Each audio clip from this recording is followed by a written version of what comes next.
Hello, hello, hello. How are we doing today, party people? Do you have everybody? Ooh, seems like that might be loud. Let's see, are we getting any red lines? Not yet, not yet, not yet, not yet. Okay. Should be good now.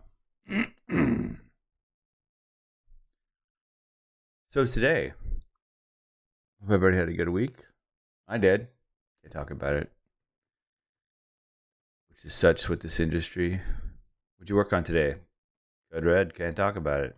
Oh, the second you say code red, you break contract. Sucks. Anyways, today you're in luck. We're going over the stuff we shot at our rig demonstration up at Art Center College of Design, which I'm pretty excited about. I haven't done one of these in a while. Not that rig shots aren't relevant, because they are, but hey,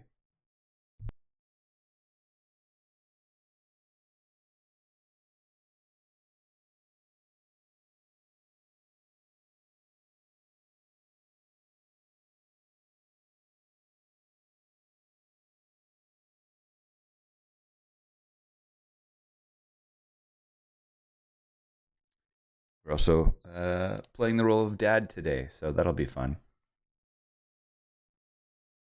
You doing good? Good. He's a good kid.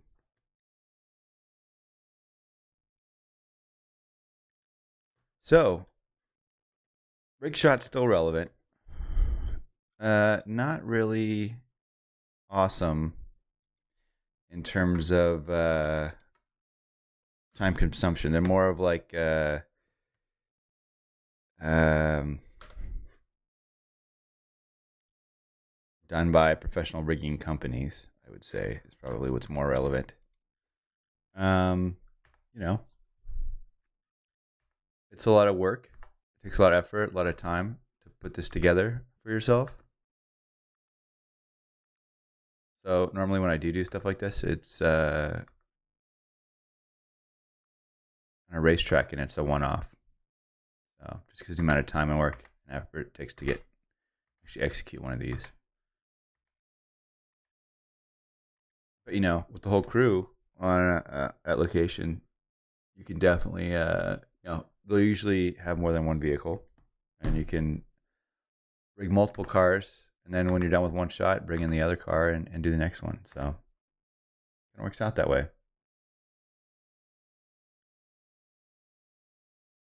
So nice to be streaming live for the first time to 4 different platforms. Got Twitch, Behance, YouTube, and Facebook.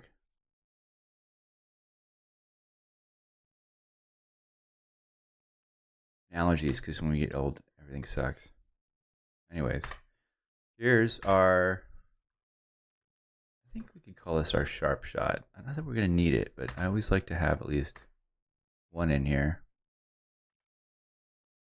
Let's look sharp.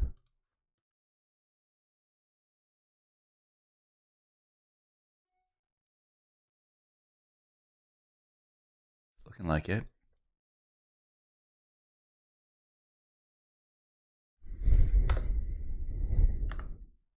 All right, so we'll flag that or tag it. This is our hero rig shot for the car. We're gonna look for one for the background. I know we did a few of those. I definitely like this one and this one.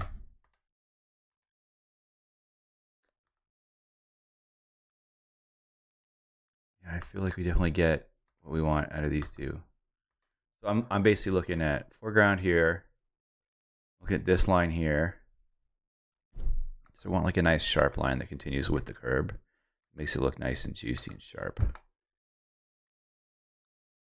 I think between the two of these we get that. Although I don't love the background. Maybe we'll take some of the background from this one.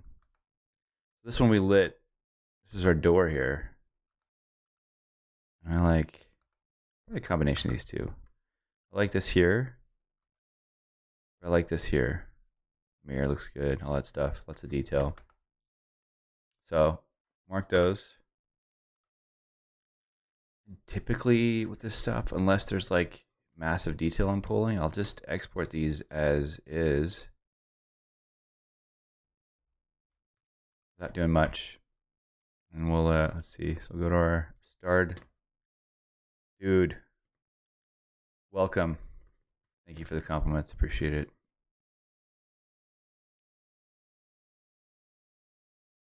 Doing what I can here with what I got. Usually how it is, right? So we'll export these from Lightroom. This is where I like to start.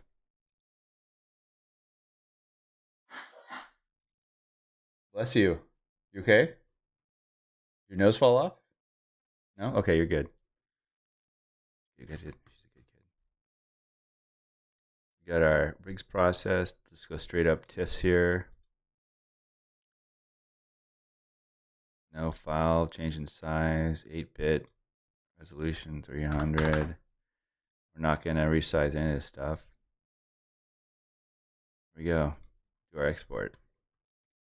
Go to bridge here. Now, the objective is to basically take all. Need that. Is to take all the images that we've processed. Oh, this thing's fast. And use the tools, Photoshop. Load files into Photoshop layers, which is great because it loads the names of the files in there. And then we get everything together.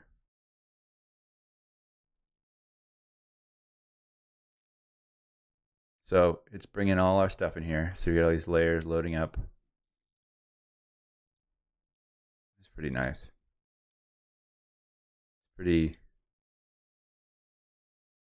fluid, sexy motion. I don't have a frame without the rig.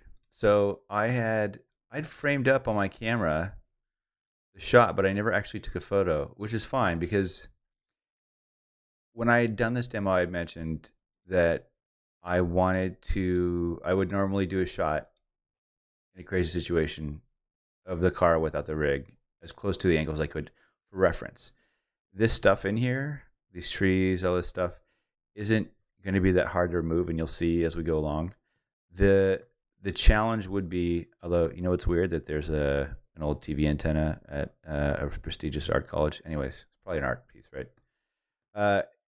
When we do the rig removal, this stuff, most of it we're getting rid of. The times that it's for me extremely important is when I'm doing like an Indy car or a Formula One vehicle and they have tons of sponsors on there. Sometimes there's stuff that I can't see that the rig is blocking.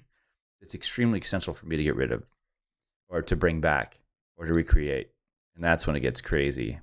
So that's normally the way I would do that. This top frame here, I'm probably not even going to use it. I'll usually use this. Hold on. Let's use my Wacom tablet on this setup. I'm on 4 monitors now, so it's a bit crazy. But I wanted to make sure this thing worked here. Plus the command keys on a PC are different than a Mac, so I'm kind of like still getting used to all that. And it's glitchy in the weirdest way, so we're going to find out about that. But this is really just for sharpness reference. So we'll get in here. Now that, I mean, these are the raw, full images here. Now see, with the rig shots, see, I want to put this on different so we can see how much it's moved. So this is I'm going to label this so I know this is different and this is our original thing here, and then I am going to move it. You know what? I'm just going to duplicate it and lock it just in case. We'll lock that. Just turn it off so I can move this layer.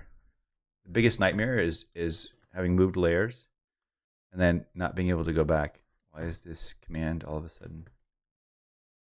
Funky stuff. Okay. I don't need view. I just want to move this thing. So when you put so here's another little secret. I don't know if it's a secret or not.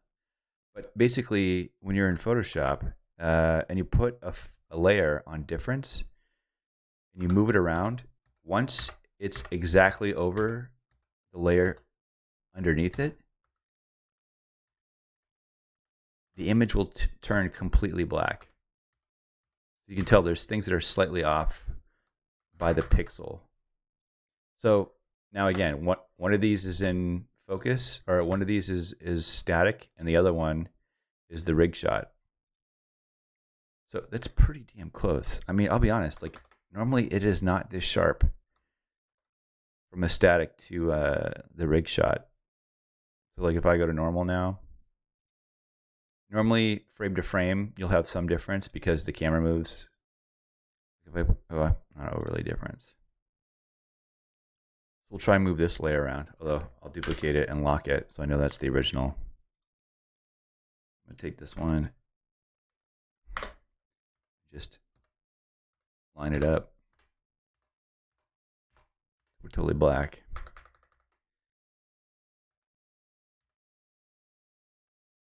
I'm just kind of looking at the whites are and where it's going to line up the most. So there we have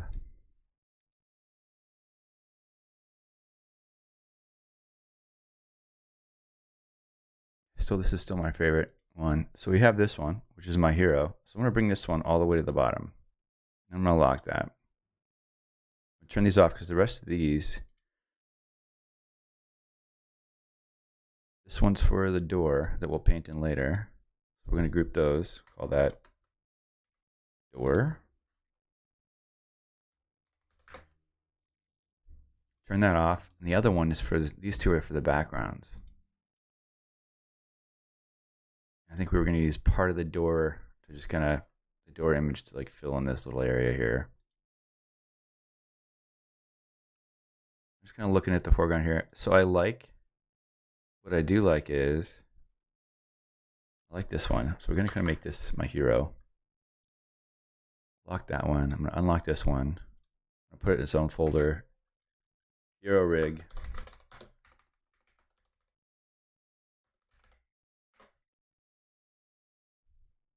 Yeah, you can. So you can. Sometimes what I do, this is what we end up having to do, is what we'll do is, in references to the blurry reflections, I'll cut out each piece of sheet metal, and I can go into virtual rig and actually motionize the reflections in the same shape as the movement. Granted, it's not perfect. It's not like you're saying like you would get from this sexy rig shot, but you can get pretty close. I just named this something. Oh, hero rig. We'll rename this hero rig.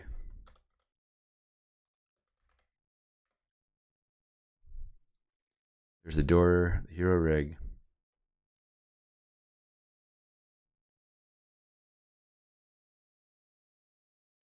I think this was, now this I like.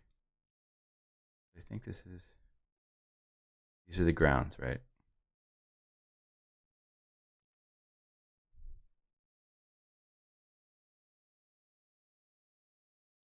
So I like this one because it's got our shadow in here, which is nice for the foreground. Kind of fills in that composition. And then this is nice for this area here.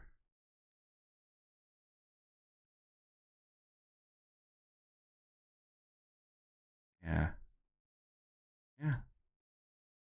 Put it that. But I also like this cleaner. What do they call it? The front fascia. Is virtual rig worth the license? You know,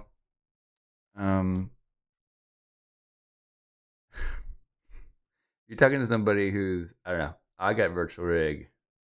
What was it? I don't know. 6 years ago or something, when it first came out, when they were literally like, I think it was $3,200 for the program. It's funny because they updated it and you couldn't update your old version. They're like for $800, you can get the latest version, and it was just had better settings than the old one. So went with that. I think they have a monthly subscription now, which what I would do honestly is just, the thing is I don't use it all the time, so uh, I would kind of just do the subscription. But do I think it's worth it? Yeah, definitely. If you're doing rig stuff, for sure. Let's see our background here. So I'm kind of looking. What do I like? I like this background completely. Let's see if there's anything else that I want to bring in there. I like the building. Is better-ish maybe?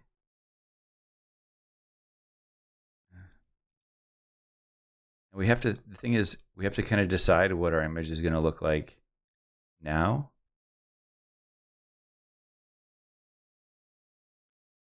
Because we can't start retouching notifications. We can't start retouching any of these until we have everything where we want it to be. Because if I wanted to change anything, I'd have to do it after I'm done with everything and then retouch that. It's kind of a nightmare. There's your hero rig. Is there anything I'm liking in the other shot? I like this foreground area here. Make this our hero background. This is the car. I'm just going to start brushing that in, just super loose.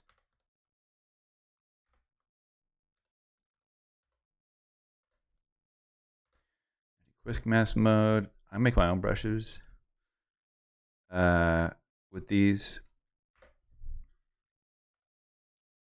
My softs feather more than the normal brushes that they have that are soft. Let's see here. I'm getting it. Getting it at 100. That's what we want. So, and then my hard brushes aren't completely hard because if you've noticed, it takes up like, I don't know, 3 to 5 pixels to make an edge in a sharp photo. So I always have my hard brushes at a hardness of 90, never 100%. So I'm just kind of bringing in the stuff that I loved about this here. Since this is my hero rig and there's nothing I wanted really from the other background shot that I did. Actually, yeah, no, that's right. I'm looking here. The only thing I really like is this area here. So I'm just going to brush that in. We'll mask that off, fill it with black.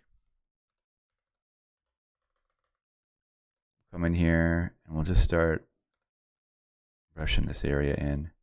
This part, I got a hot spot right here. Gonna get rid of that. Hold on.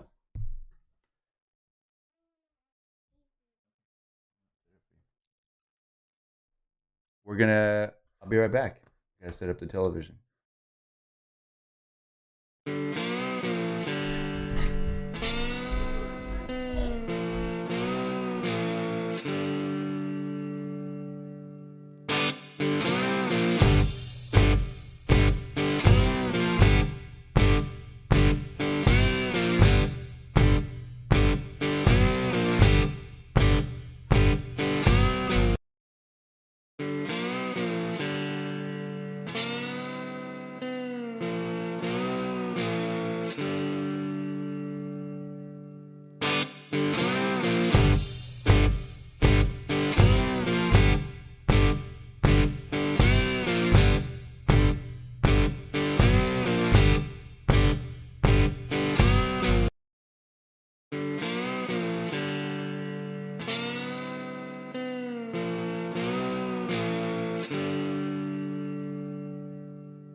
And like that, we're back.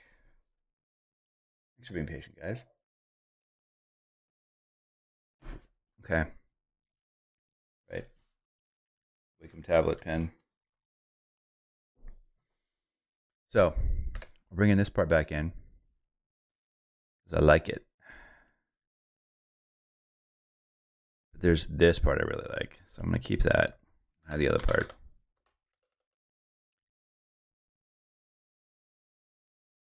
I'm going to bring in the door. This area here. We like.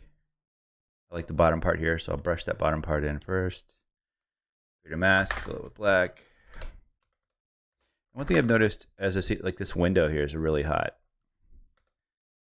This is kind of the fun part. You see like we went hard on the wheels, so we're gonna have to fake the rest of this here. When I say we went hard on the wheels is you can see the difference in the wheel spin and the turn. So I don't want to bring any of that other wheel in.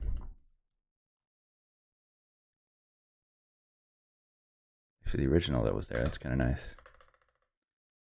I do like this.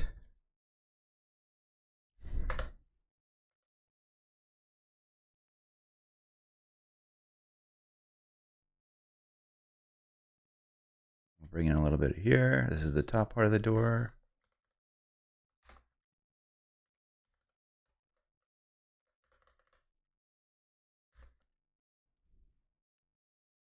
I don't generally like to see how we're seeing the inside of the B pillar.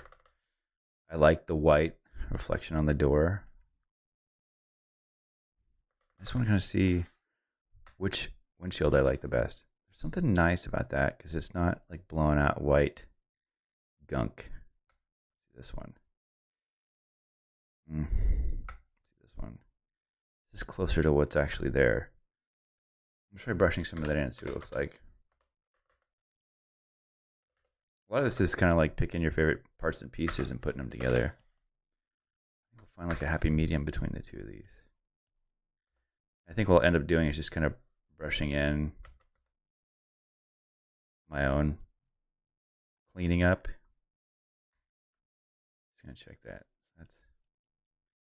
Yeah, I don't think I like the milky white on there. I mean, I'll probably brush something in different later. I want to see if there's any more detail. Oh my god. There we go. This is a little bleh to me.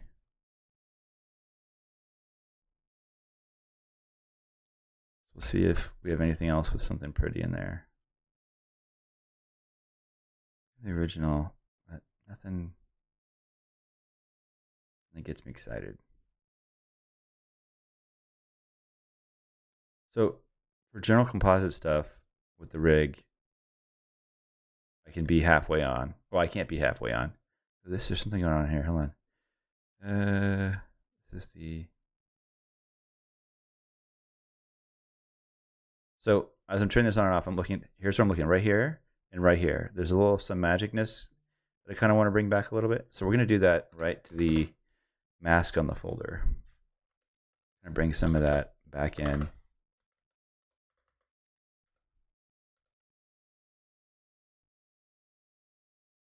Just again, just trying to bring out some shapes in here.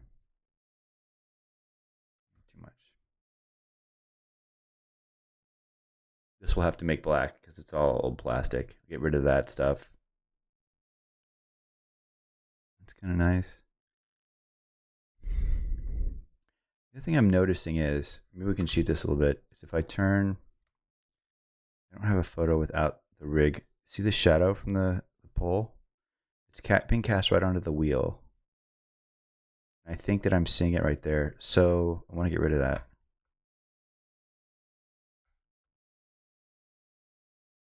We might be able to just copy and paste this, so I'm going to cheat this. Go here, copy this wheel. Now, oops, we just copied the mask. Here's your problem. We got that there. The wheel radius is different. So I'll cut the opacity back. See if I can transform this to fit.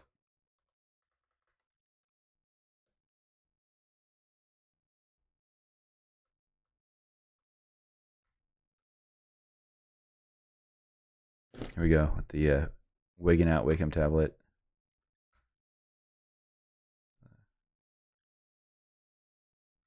Got it at about 58% opacity here, trying to match this up. I just want to get rid of that shadow is really my main concern.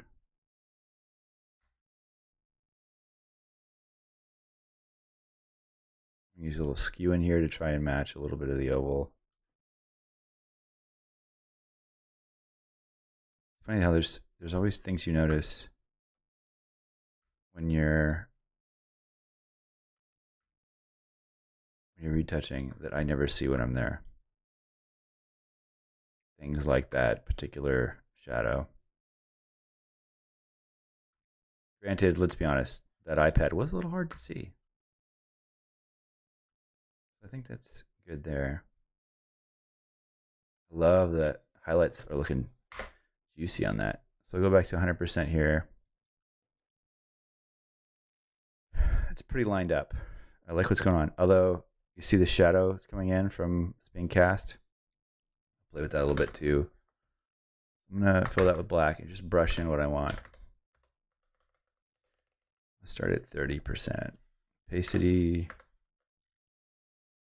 Didn't mean to do that.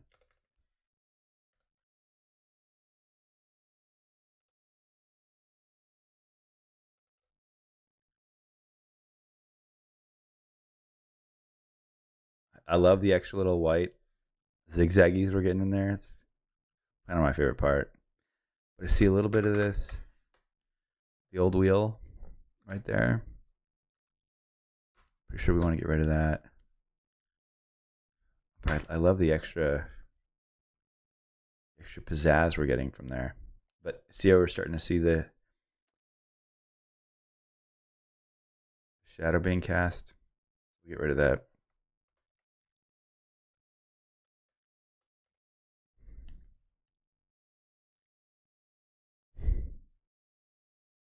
Still a shadow in there? Let's see. Yeah, that whole bar right there is the entire shadow.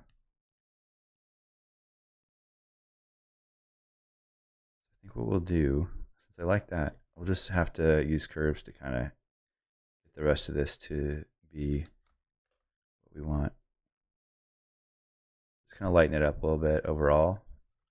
Another thing to note when you're doing virtual rig is when you cut out the wheels, is you have to cut out the rotor and the caliper. Or no, just the caliper, the brakes basically. Cut the brakes because the brakes wouldn't rotate with the wheel. Something you can always tell if something's fake or not. You see the brake in motion around the wheel. It's always bad. Let's see here. This looks a little better. Now I'm liking what this is going. We still see a little bit of edge of that rim, which I'll fix. I like where this is going. And we'll fix that ridge, that edge there. And that too. If you hear me click the oh.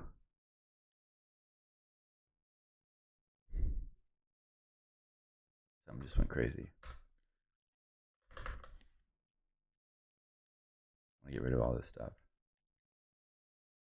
I want that extra wheel in there. Just want the edge of this rim.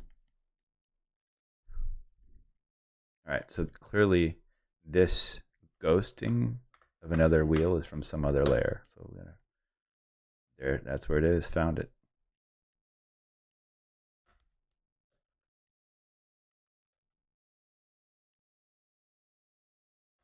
We don't want to F. We don't want to mess with that.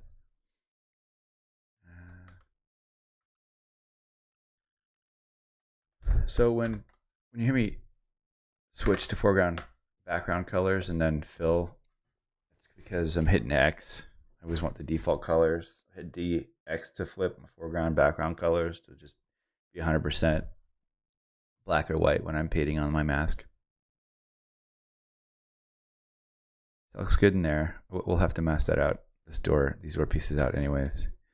That looks good there. Let's see what it looks like all the way from from here to here. Bring it in. Going 100%. Not too much. Now we got the A-pillar bleeding, the light bleeding into the top. We do like the roof of the car there, so I'm just going to do a hint of it. There. Still seeing a little bit of shadow there. Going to my curves, lighten that up a tiny bit more. There. And I see something there as well. I'll probably end up doing later. We at 40%. It's a little heavier than usual. Normally I'm like in the 20 to 30 range, if not 10. Yeah, see, you can tell. I'll just stick with what I normally do. So I'm just trying to lighten up this slightly darker area here. There's 10, opacity.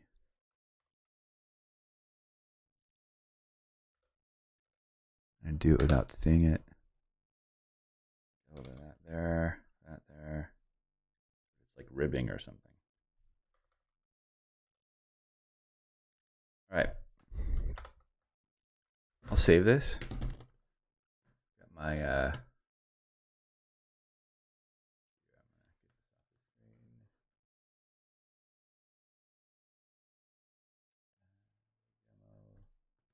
layered. All I usually do here is Normally I go with my hero file, which is 2718, 2718. File naming and workflow is everything. And I'll go layered, underscore, lowercase v, 01. And I always do PSB because these things end up being massive. Normally I would have saved right after I put all the pieces together, but didn't have an opportunity to. This totally looks dead. I feel like we got to do something about that. I feel like we'll end up photoshopping that. Or creating it from scratch. So one thing I want to notice, and I always try to keep the designer's like eye in mind when I'm shooting these things, is if I turn this layer on and off over here, oh, this one, see right here, there's a change in plane, another change in plane, another change in plane. This 1, 2, 3 pieces that I want to show clear separation on. And you kind of get that a little bit, but it's not as defined because I've got this building that's kind of shading this out, and I'll smooth that out, cut out that, because I don't want to show something that looks like a change in design in the vehicle that's not actually there, just based on reflections. Like this kind of is funky when you have this 1, 2 cut. This, they love this chrome to shine here. So I think what we're going to do is start. I'm pretty happy with the pieces we brushed in here on the vehicle. Granted, I still have to mask out the door, but that doesn't affect the actual rig until we start removing the rig on the background. There, so I'm going to actually just start on the car. So what I'll do is I'll create a new layer, a new folder, and we're going to name that folder Rig Removal Car, just so we know I'm always messy when it comes to this stuff, and I never label anything while I'm doing it, because when you're in the zone, you just want to keep going. So I'll just kind of start at where I want to start and go from there.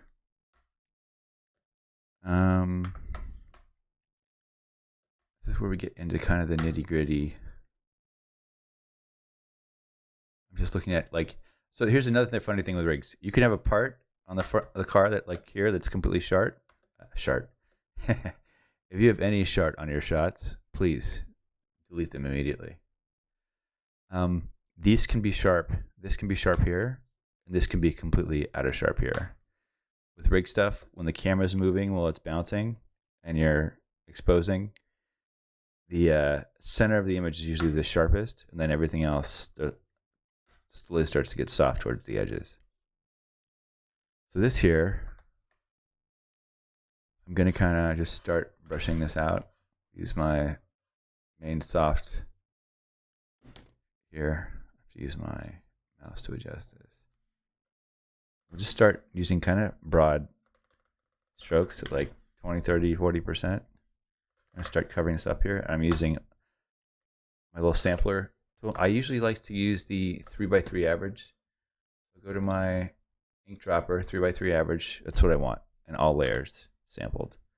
Go back to my brush. We'll just start sampling this. 30%. We'll try 30% first. I'm just going to start sampling this stuff and brushing it in. So it's always a little sloppy to begin with. A little heavier and a little smaller.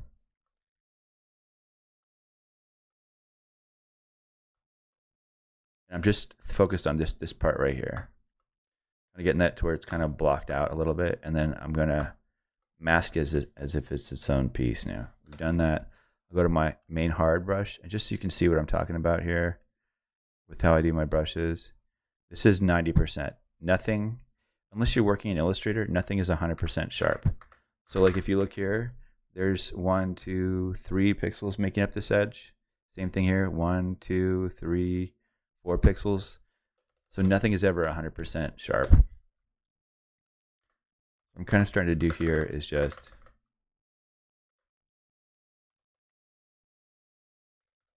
mask this out. Again, D, X, and then 0 for 100%. I'm just going to kind of start getting rid of, so I can focus on this area. Now another thing that to me is like super key to everything is that when I'm brushing with the paints or with solid colors in Photoshop, you don't have any grain in there. I'm going to command Control H to hide everything. See this? So we have grain here. We don't have any grain here. So I'm going to help myself. I'll make it a solid, I'll make a new layer. Control Shift N, edit fill, so you can see this, fill 50% gray. We're going to do that. Now that that's on gray, when you go to overlay, just textures show up, and everything that's 50% gray goes completely invisible. So now I can go filter noise, add noise, and we're going to go 3 Gaussian monochromatic. I'm going to click OK.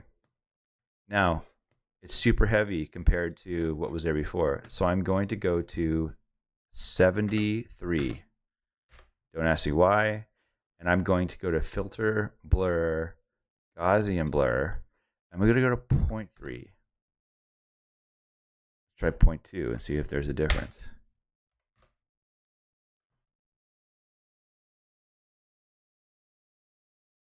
So for me, oh man, you know what? I'm going to undo that. Let's get my history here. I'm going to go, and I'm actually going to go back to 0.3. For me, just been doing this forever. Filter, noise, blur, Gaussian blur, and we'll do 0.3. Because that for me is where the money at. 73%. Look at that. It's almost, so I don't ever sharpen. Yeah. The grains they give you is so sharp. So there's nothing you do about it in that respect other than I go back and I blur my grain. Which helps it make it look slightly more realistic. Now you're probably like, oh, that doesn't look perfect because I see more grain coming back in. But here's what it does do. So if I go full screen here, when you sharpen an image, what it does is it tightens up the grain structure.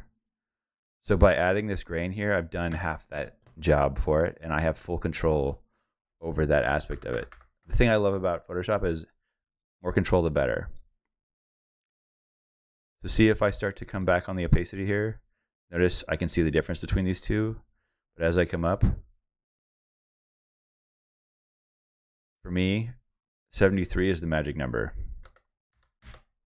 It's the money, right? So I'm in there, rig removal car. Now I want to go back to making this kind of like doing each piece individually. So make sure I'm on my main hard brush.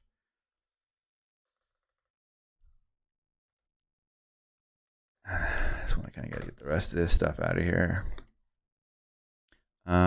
Start to look at this, what I'm looking at here. Normally I'll brush it in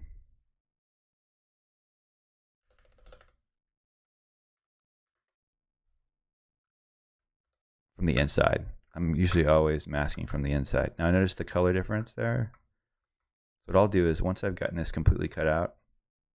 Now, again, should have shot this without the rig on it, so I know what it looks like.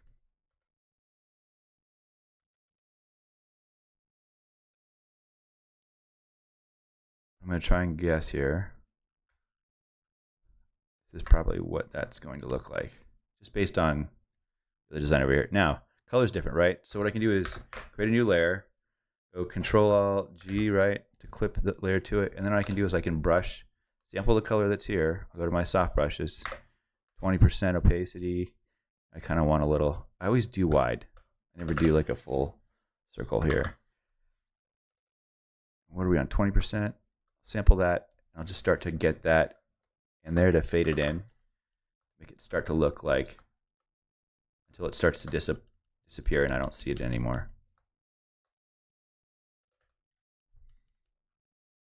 So, sorry, I'm on this PC. I'm not used to it. But see, I'm getting like a dark thing here. So I kind of want to start to blend this in. And sometimes I'll turn it off. Look, okay. All right, it's a different color than what I'm painting on there. So I'll paint that back. Or sample the color again. Now it's interesting, we have a slightly subtle line in there from what appears to be like this part right here, which I don't know what that is. This could just be a reflection. I'm not really sure. But for the most part, you want to do just really what looks best.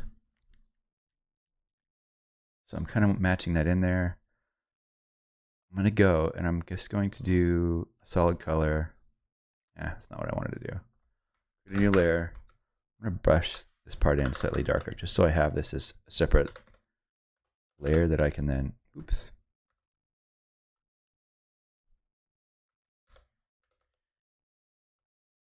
I'm so used to being on a Mac. I apologize for you guys having to watch me get used to doing this. I kind of want it darker. Not 100%. I'll go 30. I'm just going to start working this into that darker strip across the top. Grab this while I'm here.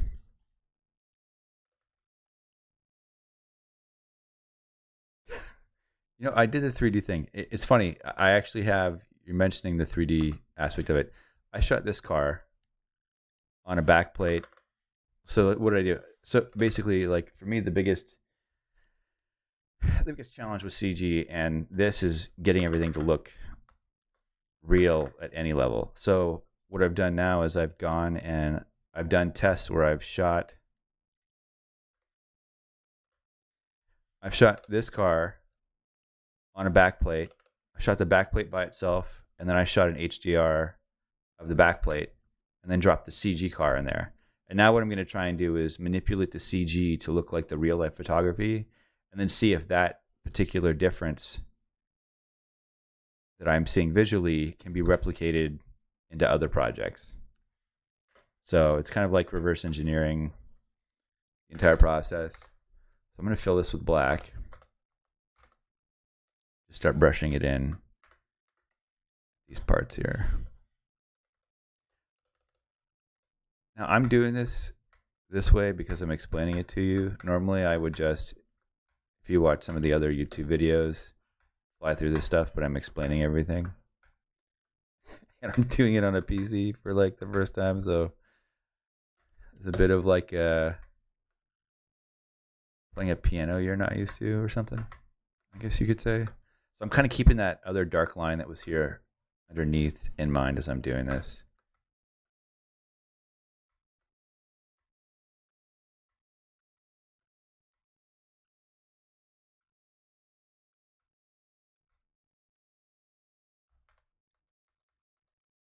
All right, so that's in there. That's out. Got a little bit of that line there. I'll show you how to cover all that up later. So then I'm going to create a new layer again. I'm just going to start brushing the rest of this out. I go to my soft brush here, slightly wider.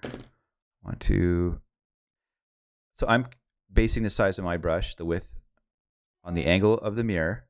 We're doing this 45s, and then the thickness of some of the reflections in here, so I can kind of match that. I'm just going to kind of click 30, 40, 34%. Just going to start click.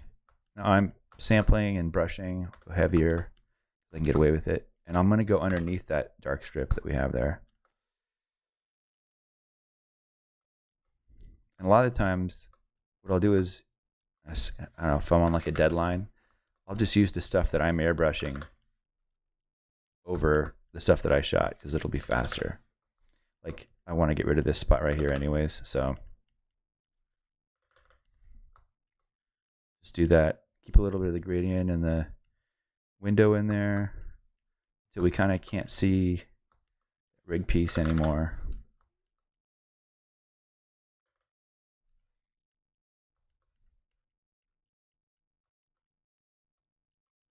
I'm just going to keep doing this until this is completely gone. Just kind of really loosely do this.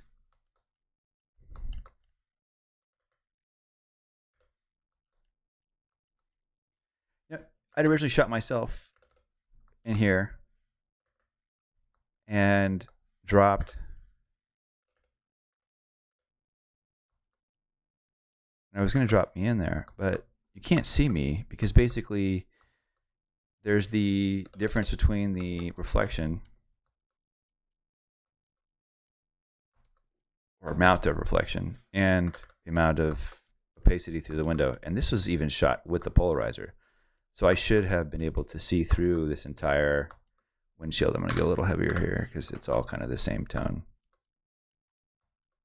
And now you're slowly seeing. Now the fun part here is kind of some, oops, got a little heavy there. It's kind of taking some of this. So I'll get lighter with my opacity and bigger with my brush to try and like blend some of these areas that start to look a little rough and bumpy. And then what I like to do is just kind of get really big and see if I have any dark spots. Really seeing any dark spots in there. At this point, I don't really care what I'm matching to the background before because I just want like a really cool, smooth gradient. And then what I'll end up doing is the retouching on top of it. What am I at? 20%? I'm going to go 10% now. Go even bigger. We're going to mask all this out anyways. I'm just worried about that major part there. So I'm going to throw my mask on there, go back to my hard brush here.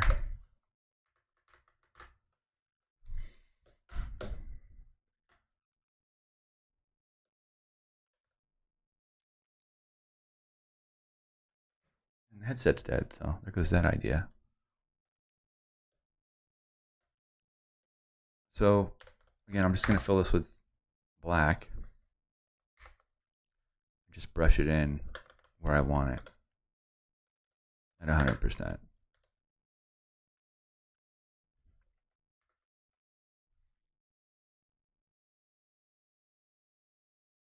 Doing this here.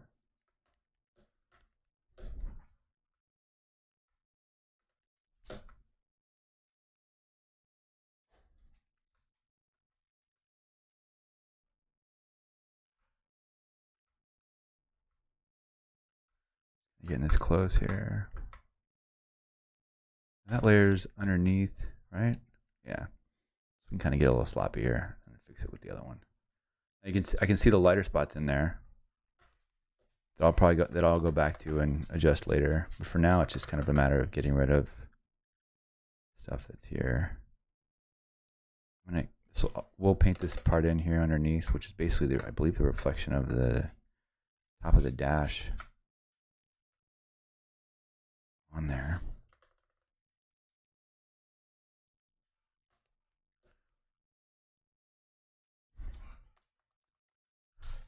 Now, again, create a new layer, clip it to there, go to my softest brush that I liked before. I'm going to kind of start to match some of what's underneath there. Super low opacity.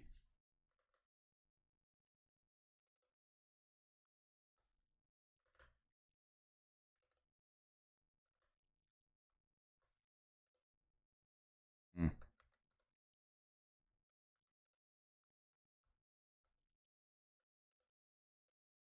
For some reason I keep hitting X.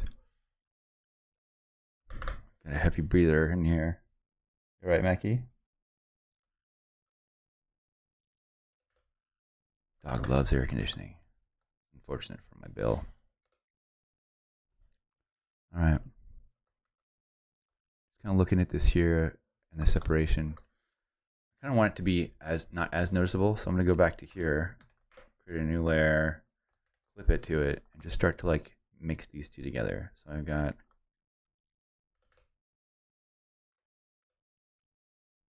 little bit of here. I'm going to bring in.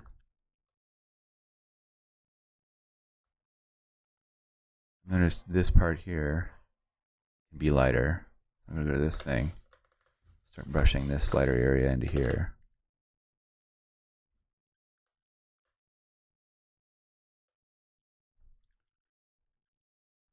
We're close, but it gives you an idea of just the amount of commitment to making this stuff look real. I'm still at the top. Just trying to figure out this area here. If I want to bring some of this back, I don't think I want to. I'm just going to kind of sample it, turn it back on, and brush it. I'm going to create a new layer that I have. This way I have more control. I'm always about more control in Photoshop, and I like to break things up into as many layers as possible. This way I can always go back or turn stuff on or off. This is a weird glitch in here. This Wacom, like, I need 10 seconds to do anything. All right. Where am I at here? 30%? I want to go less, go smaller. Just basically, we're looking at cloud reflections here. So I'm going to go even narrower.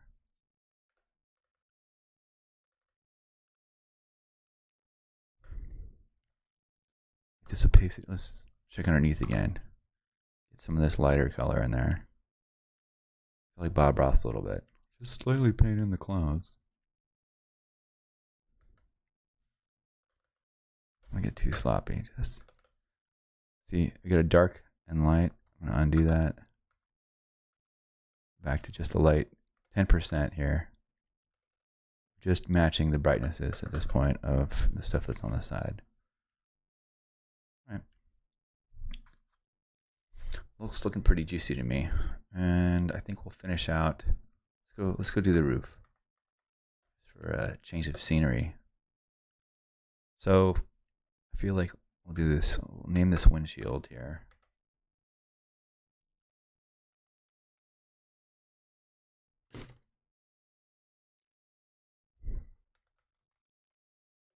Wacom. I'm thinking Wacom because the Wacom's being a piece to S with this Photoshop glitches window.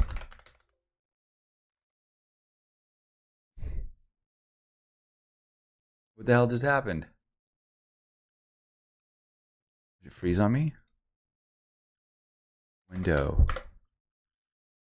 Okay. All right. The cool thing is, because it's window, I can just add a mask here. Everything's kind of disappeared. Just start brushing on anything that I think might be spilling over. Just like an extra protection layer in here. All right, so create a new folder. I'm gonna call this, oops. Create a new folder, I'll call this one roof. And this will just be for the roof of the car.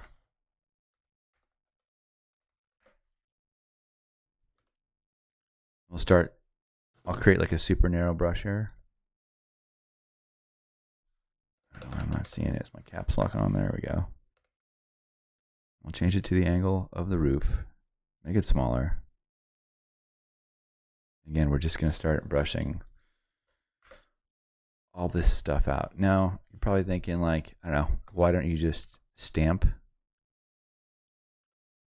that stuff out of the way? And I'm thinking, because then I gotta fix the stamp. Wow, this thing's being a real big piece of shit. What the hell is that now? Back to our layer, back to our brush. Okay. Just pretend this stuff isn't happening. That won't even make Let me make the brush bigger. Great. Numeric integer. Wow. All right, let's unplug the Wacom tablet. Back to our brush.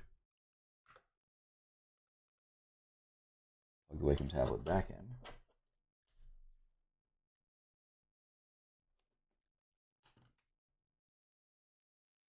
This is kind of being a pain in the butt.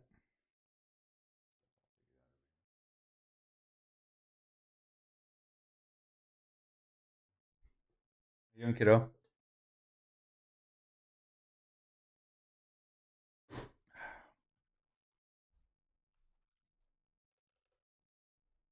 You okay?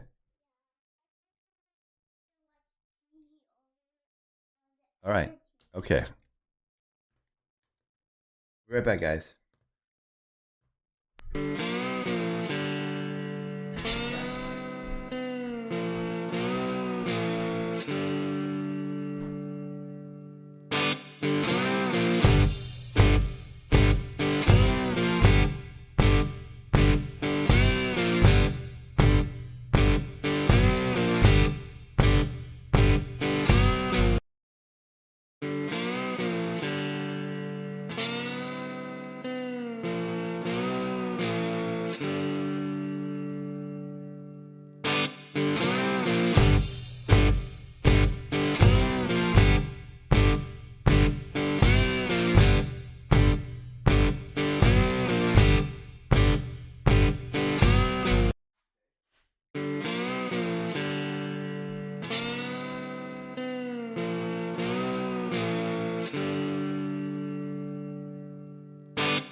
We are back. Look, let's see. I like to start with stamp or content aware, and then those. Yeah. So here's the thing. Unfortunately, I guess fortunately for having had done this for so long, the amount I've timed it to see. All right, what takes longer? Does it take longer to airbrush from the start, or does it take longer to stamp and then clean up the stamp? And mathematically, it worked out to be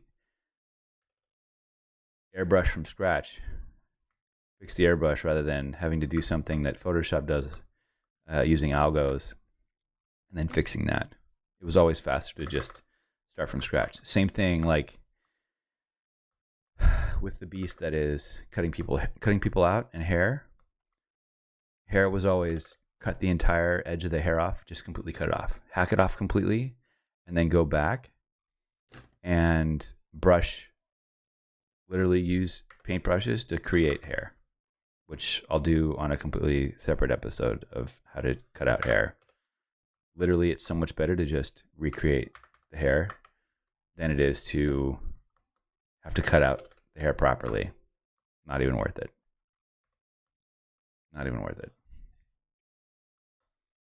I'm just kind of going into these details here, at least getting rid of the a little higher because we're smaller. That's the other thing. The smaller I'm working, the higher the opacity I'll go. Because it doesn't, I have more control.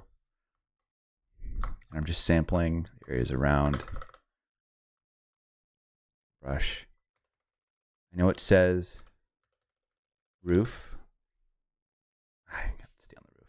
I want to do this, but I'm going to keep that separate just for continuity purposes. So here, I'm actually going to brush out the highlight and then I'll brush it back in after.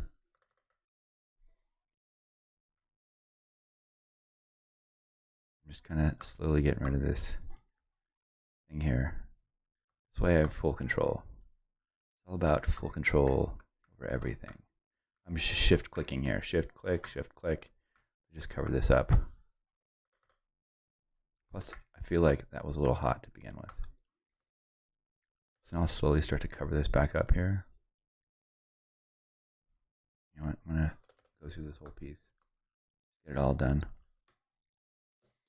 Sometimes I'll rotate this thing just to be more in line with my brush. See, now the problem is that my brush, I have to rotate as well, which is fine. Don't want to get too lazy, but it's also a matter of like, all right, what's the fastest way to do this? I think if I weren't talking, it'd probably be a lot faster. I'm trying to explain what I'm doing as I'm doing it. So I have to think about it. Now, all these pieces in here, this is all rig. And that's reflecting in the roof if it isn't a tree. So it all needs to go. And I'll worry about the rig stuff separately. You know, I think there's a case to be made for content aware with backgrounds, maybe not sheet metal as much. Because it's not as, I think it's a little easier to replicate that. I'm going to do this on its own layer, this little dark edge here. I've gotten the dark color I want. Just kind of filling it in.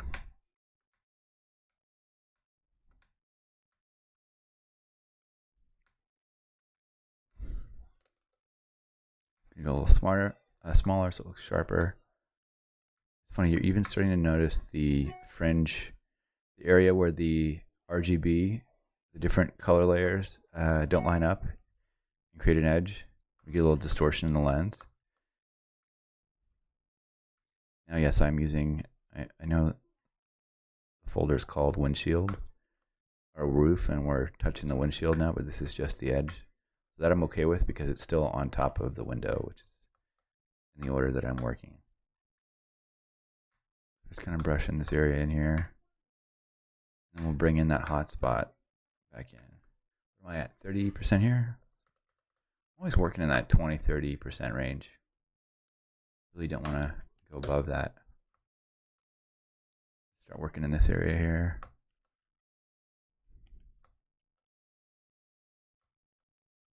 Just gonna save for fun.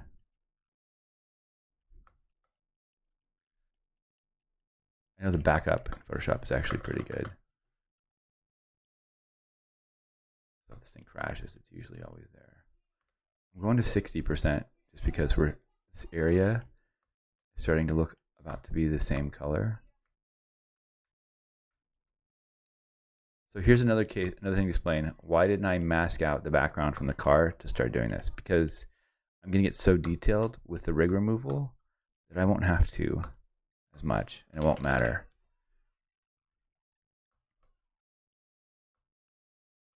We're getting so detailed with this.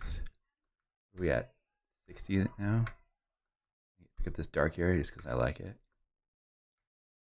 And bring this a little darker.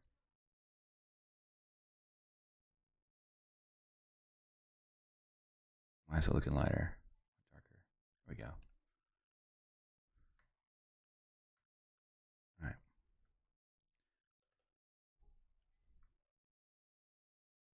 Making the brush even smaller. Working this edge here.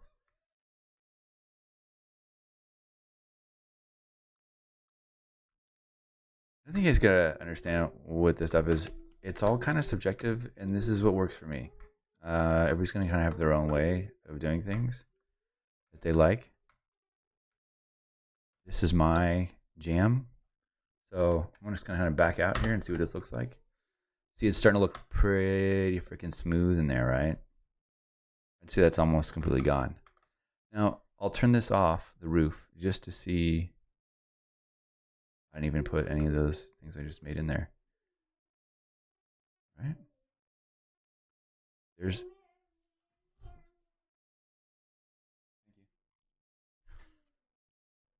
Uh, hey, can we keep it down a little bit? I don't want to hinder her creativity. I'm a crappy father. So I've got this hotspot in here. And I'll worry about that at the end. Let's kind of take a mental note of it. Go back and clean up the rest of this now. My window here. Now, granted, we have separation here, and we'll smooth that afterwards. We also have all this weirdness from the polarizer. But like I said, I really like this white here, which is the reflection of the sky in the glass, and I'll bring that back in there. So save again, go back in the window. I'm just gonna start brushing this area in here. I think I'm gonna work on a slightly smaller level than I used to, or usually do, because we have some details in here that should be pretty easy to kind of brush out on its own.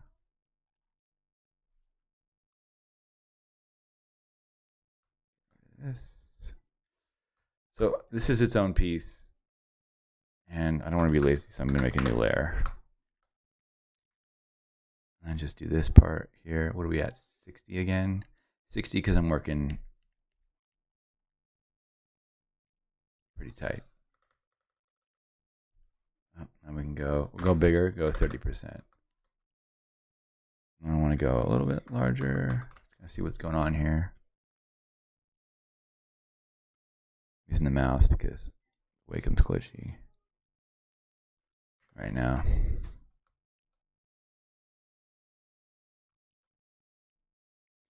Now, these two pieces, I'll put them in their own folder. I'm going to group this other stuff. And since this stuff physically took place above the area that I'm working, I'm just going to move it there. This way I can continue on this layer here and still be underneath all this stuff, the other stuff that I just did. I generally like to start top to bottom and then kind of keep the layers in that order. It just makes so much more sense for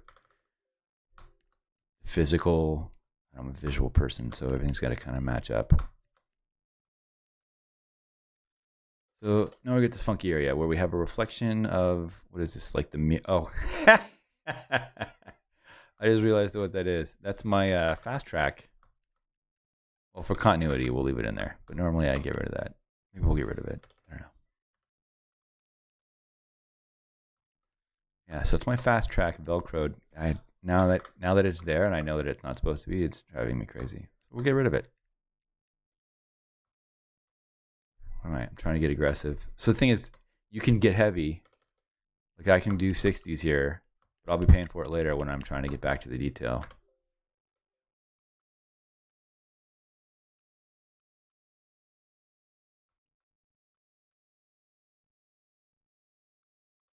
I feel like in order to get this to be clean, we're going to work big, and then I'll just mask out the back part of the door, and that's not actually having any rig in it, so I can just leave that from the way it was shot. It's so heavy right now. See, this is me trying to cheat real large, and it's not working out. Cheat meaning do higher opacities, cover more area faster. And you just got to put in the time because the amount of time to fix stuff will just take longer.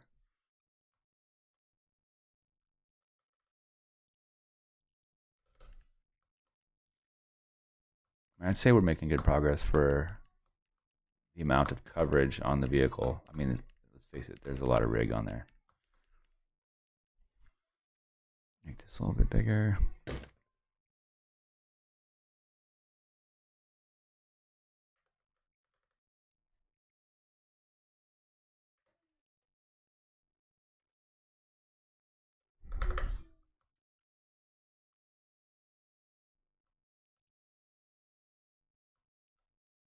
It'll just be all windshield here.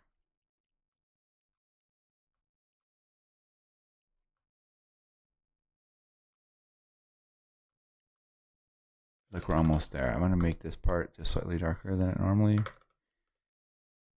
be, just to match it up. We'll go back and brush that out. Let's see, are we seeing any rig in there? I don't think we are. Pretty smooth. That's the part where it's like you're finding a nice mix between retouching and a rig removal and retouching. I'll make a new layer, and this is just going to be kind of the cleaning up of the reflection on the windshield. I want to see the mirror because it would technically be there. 10% opacity, slightly bigger. Why am I seeing? So the other work we did, I think, is what's showing up there. This I'll actually do over all the layers.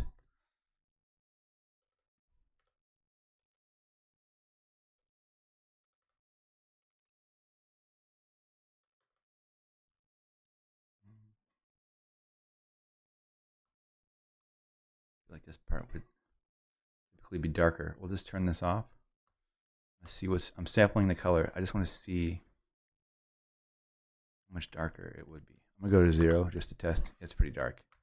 So we're lighting it up a lot. I'll go to 10 and just start blending this in. Far away. You know what? Maybe it's better lighter. Just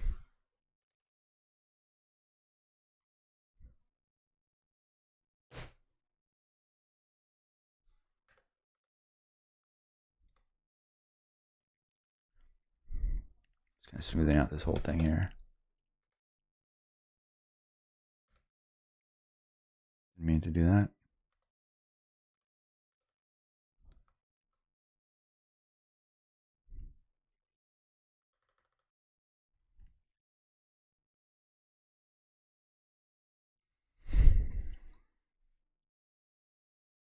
Mask the rest of this out.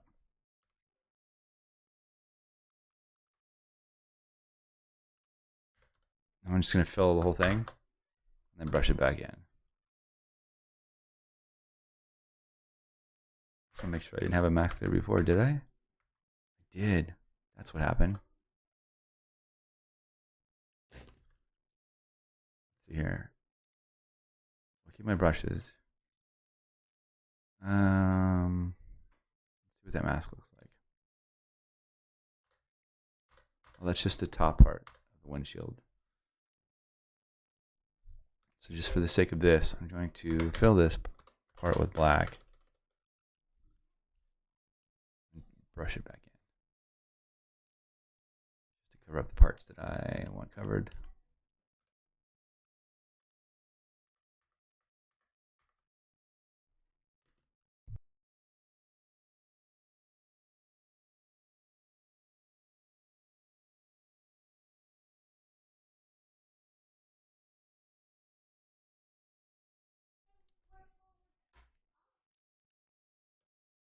How much longer I'm going to be able to do this? It's hard. Doing two things at once. Bring this back in here. It's a lot lighter than what is in here. So we'll fill the mask, and then I'll actually go back and see whether I want to keep the rig. See, we've got. I think I'll do.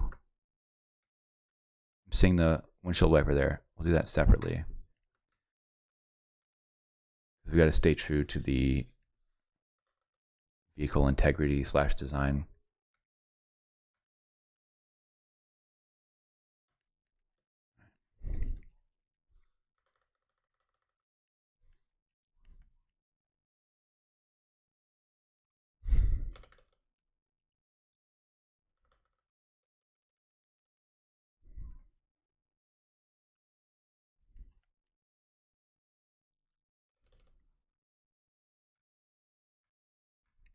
Going in there slowly. I'm still on a pretty soft brush here.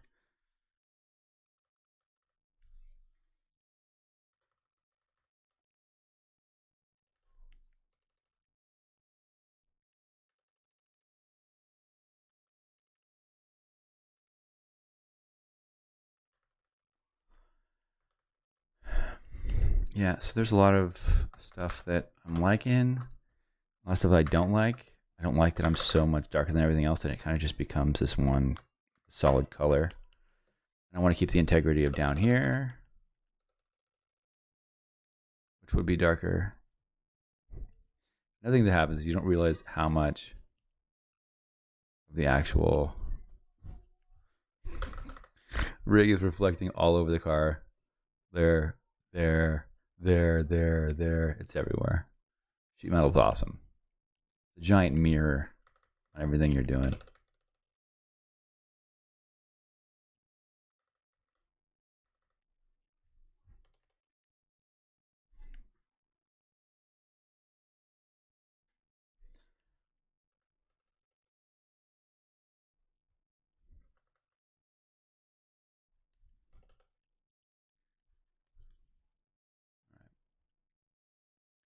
So that's out. I'll look at this thing as a whole. It's pretty light there. So I think I'm going to sample some of this color, create a new layer. I'm going to sample the stuff that's there. That. This may even be just the result of the polarizer, but I still want to keep the integrity of that dark spot. So I'm just going to go real low opacity, really big. Just start darkening this area in like it was there originally.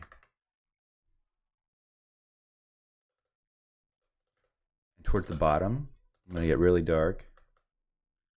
It's looking pretty clean to me. This area here, my knuckles are gone, but I'm all right with that.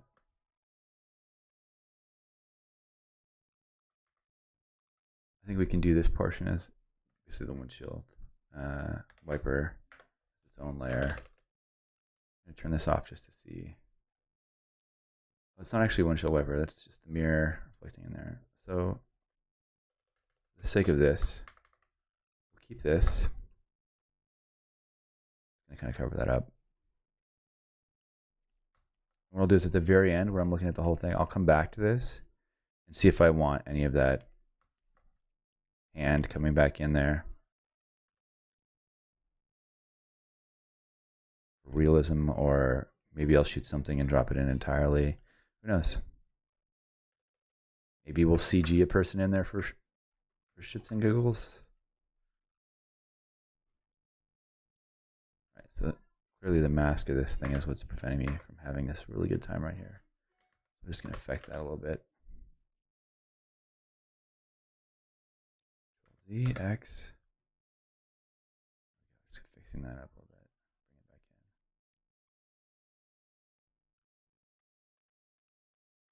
in. All right. So we've got just this portion up here, which I'll create a new window or a new folder for, or let's create a new layer. I just start working this in. Just want to get rid of this part. It's driving me crazy.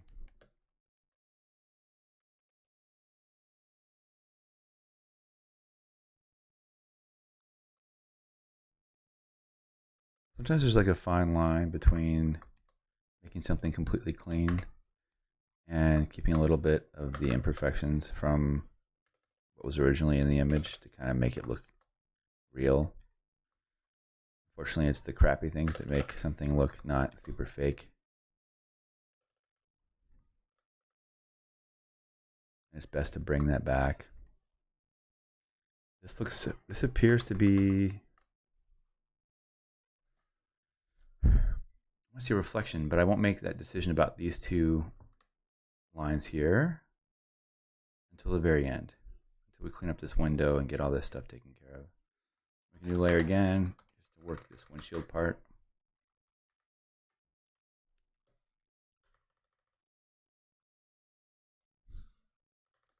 And we'll just have to do each strip and then mask it out individually. Strip when I mean each portion of this A-pillar.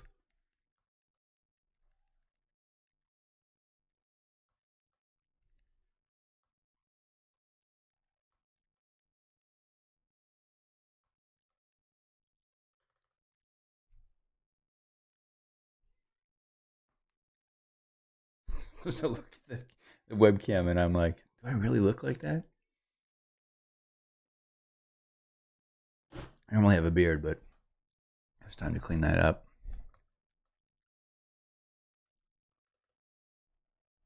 That's like 10, 15 years. Just kind of doing this a little sloppily because I want to make the masks cover this stuff up. Let's go my hard brush. Where's my master hard brush? Main hard. 100%. Just fill it with black and then brush it in where I need it.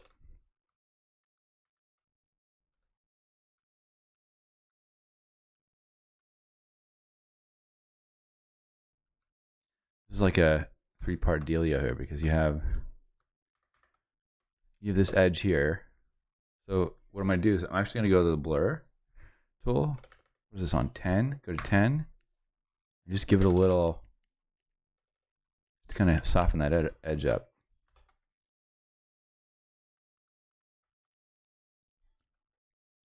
Still should be a little smoother, but it's probably just the way that I brushed that in there. Let's see here. If I go to do that whole thing in one piece, let's see if it's possible.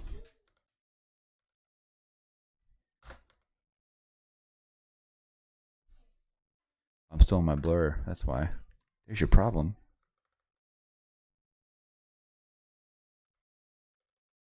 I'm gonna try to cheat all this in here in one foul swoop. Go back to my soft brush. Start working this a little bit.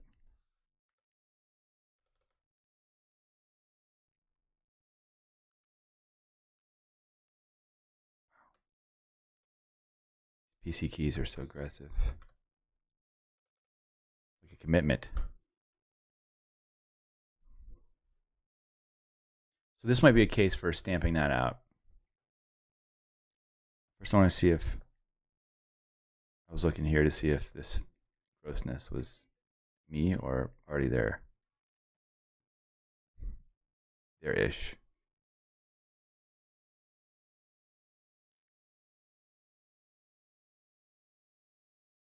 Just kind of looking, seeing where there's some differences, where there aren't.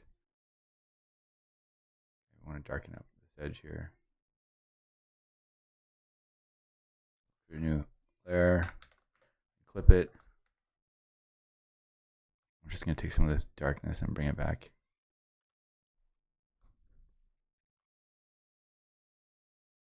Not giving it to me. Here we go.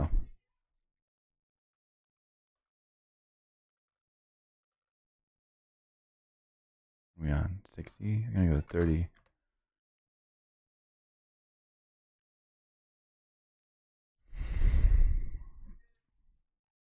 So this particular, all these details, it's like I could work through this, or I could, this might be an area where I might want to just stamp my way through this. Stamp tool. I don't know why keys want to be active here. Something I have to look up. I'm on the brush tool and I want to be on the stamp tool.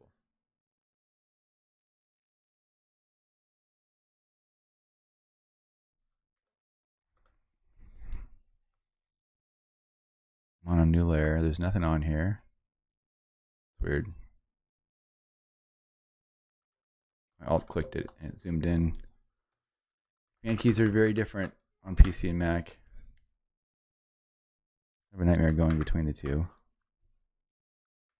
Alright, so nothing on that layer.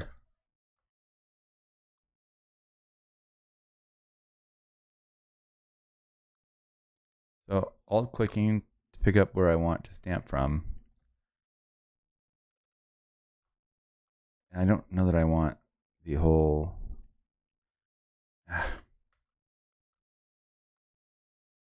See, this is what I was talking about. This is the part where you have to find the happiness between, do I want to fix the automation, the Photoshop automated stuff, or is it better to just airbrush this from scratch? I'm gonna lower the opacity towards the end here, or at 30. Play with this. All right, I'm gonna do a new layer for the next portion of this. Back to 100.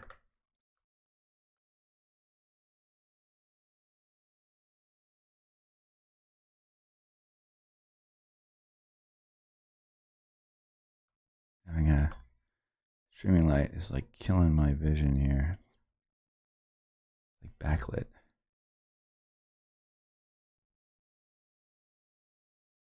I got a little wobbliness in there.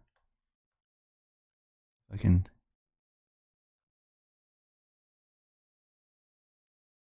iron that out.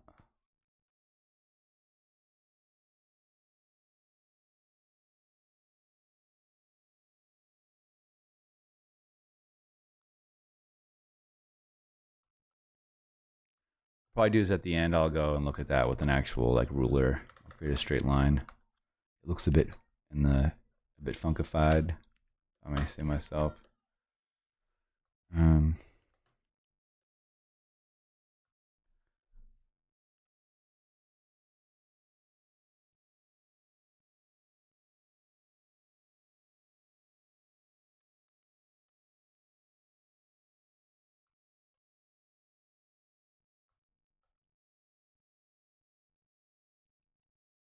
There we go.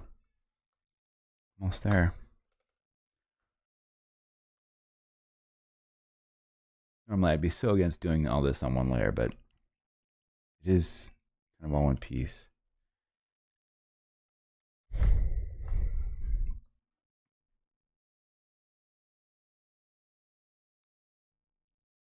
All right, we're getting there.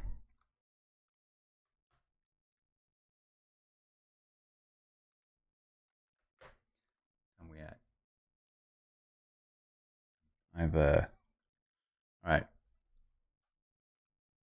Might get 20 more minutes out of this. See how far we can push this. 20 minutes. We're in turbo mode. Create a new layer. Or am I working on that? Yeah. So I'm on a new layer. I'm just kind of taking from the window here.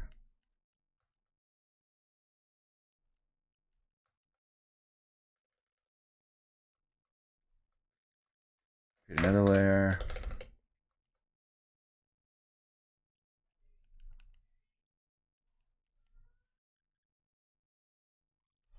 So this is one of those spots where I don't have an image for what this is going to look like, but where these lines kind of meet up is going to kind of dictate how this design area finishes out. It's going to be somewhat obvious, I believe.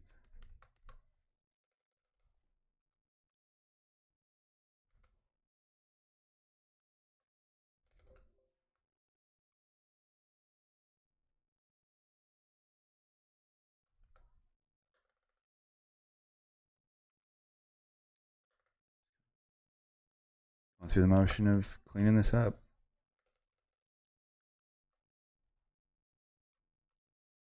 The car isn't new per se, so it's one of the advantages we would have if it were new. Would be we wouldn't have to have all these imperfections we'd have to deal with. And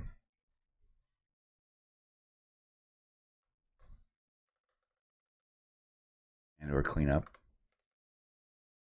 Oof. I have to get this color. Alt, select, there we go.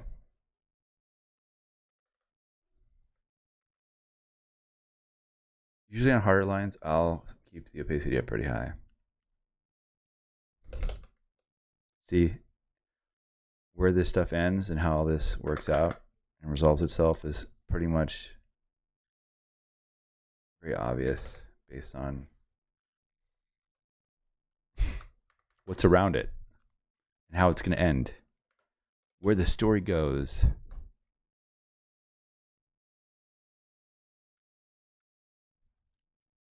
Ish. This is a little weird, right?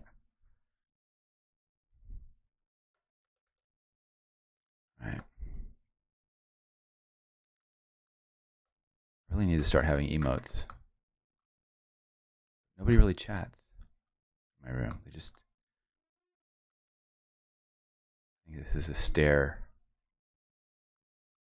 type of scenario. For those of you on Behance, welcome. Those of you on YouTube, so excited to have you.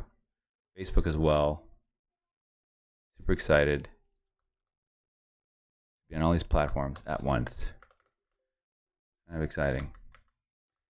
And they all have their benefits. Benefits.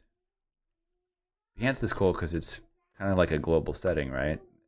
You got exposure to everybody and anybody and everybody. YouTube is probably a little bit more national in that respect. And then I would say Facebook is very local.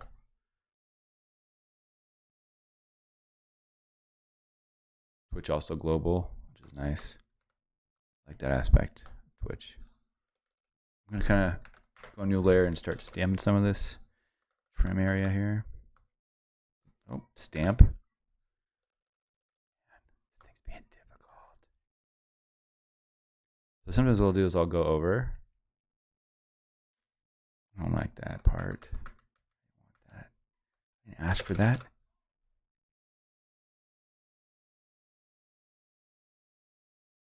This is the part where the Wacom tablet and the system like to be awkward together.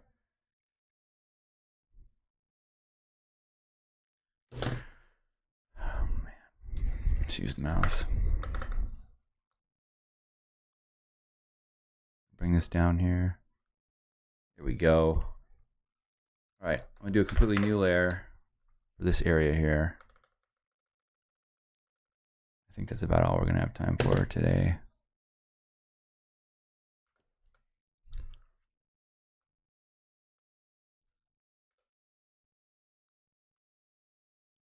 I actually want to be over this area here. Oh man, we even have the reflection. Man, sheet metal is awesome. Here we go. Just kind of working through this. I'll fill this other stuff in back later. Pretty large, so I go 30, 40% here because we've got a gradient we're filling in. I'll kind of come back a little bit to see what it looks like.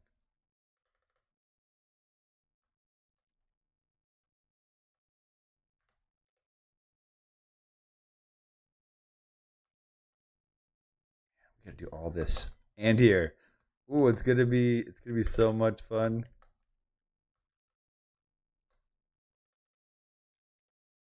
Unfortunately, in my career, I somehow got known as the guy who shoots black cars at night. It's extremely difficult. We're like, why is that hard? Well, you can't light black. Black absorbs light. And what I mean by that is, see how this is, you've got the color black, and then you have the shine, right? The finish over the top that reflects the objects around it. Well, you can only reflect light into the finish. You can't actually light black. You can turn... I actually found this out right when I was super early on. A friend of mine worked as a salesman over at a Mercedes dealership, and they let me kind of take my lighting setup to the roof to shoot some of the vehicles. I was really excited. Like, man, this is gonna be awesome. Get up there. Basically, the sun has completely set. Pretty dark. And I start getting, I get started on setting the strobe up. I did shave. I'm so sorry. Hey, what's up? Ruiz. So, anyways, I'm on the roof of this building. It's totally night. I just fucked this up. Why am I in mask mode here? What did I do? So I get for talking and having ADD at the same time. So anyways, I'm on the roof of this building with this black Mercedes, and I'm trying to light it with this strobe. I've got the strobe cranked up all the way, and I'm shooting, and literally, I think the highlights were getting brighter, but that was about it. We're getting super bright, and nothing. Still couldn't see the car at all. I thought, well, maybe the battery's bad. I swapped out the battery pack. I couldn't figure out why this black car was not showing up on camera at night. I could not figure it out. I was really mad. I started to get frustrated, and I think what actually happened was I think I tripped over a cable or something, and the light stand fell over. And when it fell over, it somehow like had the camera shoot. And when the camera shot, the light was actually on the ground, uh, facing like this embankment. It was all like a light tan white color. The strobe hit the light tan white color, and I went to go look at the shot, and sure enough, you could see the light reflecting into the finish of the vehicle. And I was like, oh shit, I have to reflect light into the finish of a black vehicle because you can't light it directly with lights. That's what they always say. White reflects light and black absorbs light. And it's literally fucking way physics work. You cannot light black. You have to reflect light into the finish of a black surface. Now, matte black vehicles is different because the finish is matte. It's the same idea. Crazy how we... So, black vehicles literally are the hardest of the hard to light and shoot. And since I started doing... My first project was a black Tundra in a shop. And we shot it in pieces. Same thing. Got a low budget, so 12 by 12 silk with the 12 by silk, 2 strobes, just literally on 2 high rollers, just moved it over the top of the truck. I don't know, maybe 4 feet at a time with the strobes reflecting into it. So lighting the silk, or were we shooting? I think we were shooting through the top of the silk. Shooting the top of the silk, that would illuminate the square that would then reflect into the vehicle and into the camera. And that is how you light black vehicles. So I'm going to sample this here. Try and get some of this. What is going on in here exactly? We've airbrushed that out. I'm just going to go wide here because we haven't gone wide in a while. This is looking gnarly. I'm going to lighten this part up here. But yeah, this whole reflection here, that's a whole other piece. Let's go back to our brushes here. I'm going to go my main soft.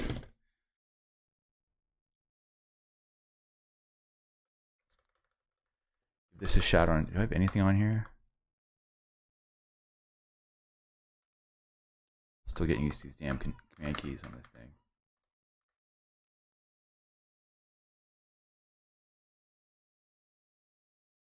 This PC. This is control click, right? Highlight? Yeah, there's something on there. All right. So I want to bring this lightness back into here. Oh. Take it from here. It's like happening, but it's not. There we go.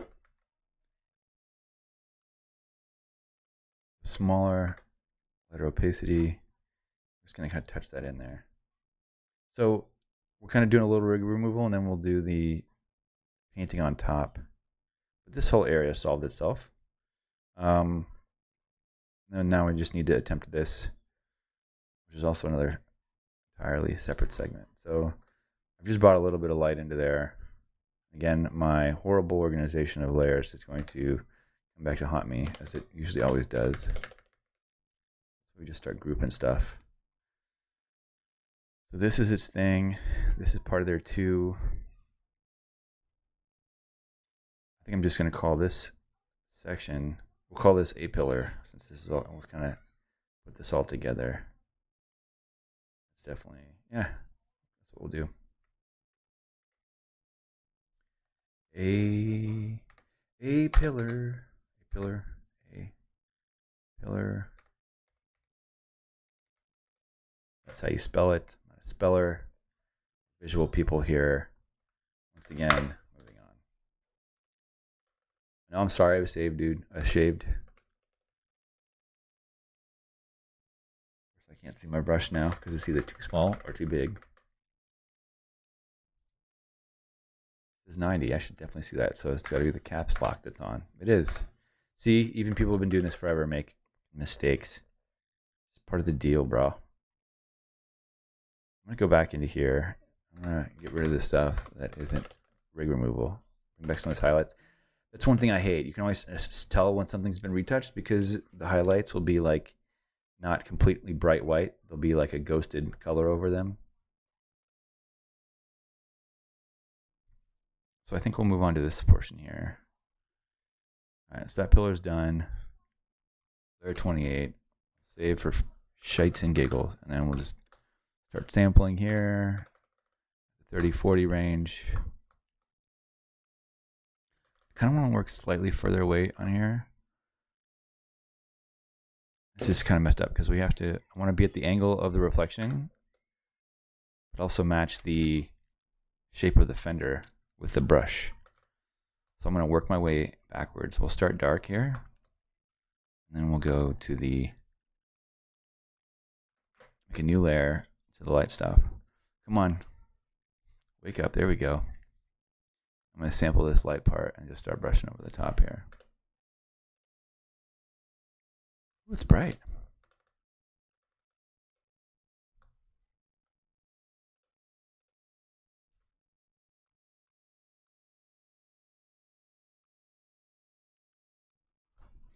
Now, what is mirror and what is rig? I can tell. I think this is the mirror, and this is the rig. So, normally I feel like I would retouch that out anyways, but we'll make that decision at the end. We'll just stick with rig removal for right now.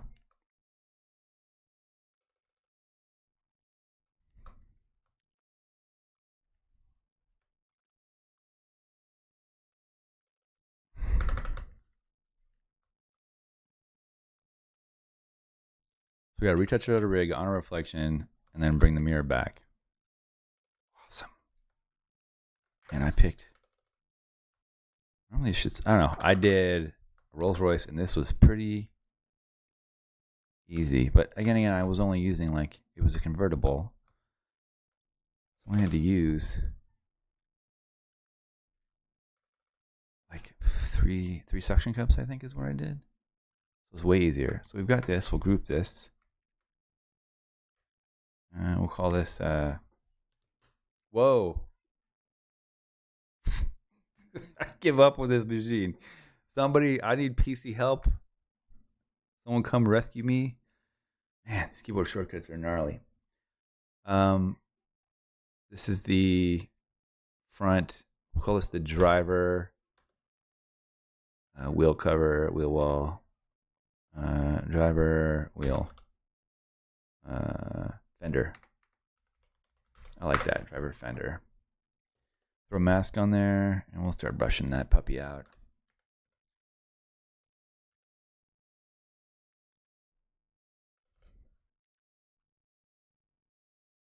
Caps lock's on. We'll just fill it with black and then brush what we need in here. Because I kind of want to go around this suction cup.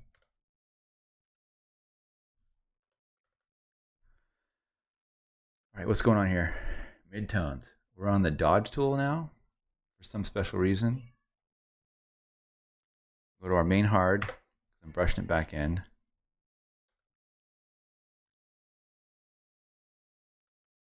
Opacity. I'm thinking what's going on here is that I'm used to being on a Mac, being on a PC. I, without thinking, hit certain command keys that end up making this thing not so fun.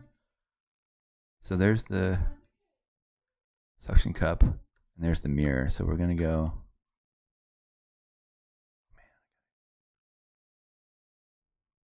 There we go. That's gone. Change the shape of this to match in that area there. That's right, we're doing this with a completely hard brush. And then I'll go back in with the blur tool and actually brush this out, or smooth this out. It's going to be the easiest way to do this. I don't think in Photoshop there's such terms as easiest way to do this. Let me get this back. So that's why I'm brushing it over, and I'm going to come back. See what's going on here. So I want to keep this. this,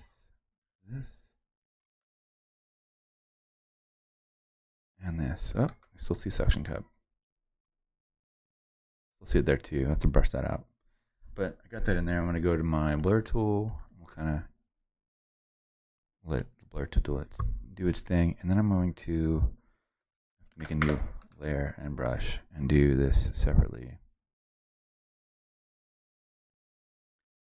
That's the other thing I don't like, is that it keeps the different tools in here, and then I select a brush, it goes back to a different tool. It's great. I feel like as an older individual in this industry, they change things on you and don't tell anybody. They're like, hey, we did this update, and we know this is a command key you've used all the time, but we're going to change it. Just because the people who come to Photoshop that are new don't usually do that, so we're going to do what they want. That's better for us. Anyways, I'm done hating on Adobe. I don't actually hate Adobe. I actually love their products. When they finally came out with the subscription service, man, I was so excited. I was like, please. If only I can get everything. I mean, it was so expensive back in the day to get everything in the Adobe suite. I mean, I literally use everything. This stuff's eating at me, but we're just doing rig removal for right now. All right. We've got that part done. We've got the windshield done, the A-pillar, the roof. Let's go to the hood of the car.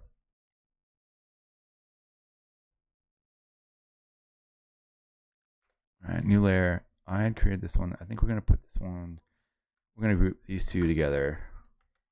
Just rename it Fender. I'm going to turn the caps lock off so we don't F up our brushes. And this is another one of those cases of like, hey, we could use the stamp tool, which is probably fun for some people. But I think we're just going to brush this. This is our, the color we wanted. We're small, so we can go higher on the opacity. It's funny, that whole opacity, working higher opacity with smaller brushes, and working with less opacity on larger brushes is something I hadn't actually thought about until having to explain it to somebody. I never talk while I do this stuff.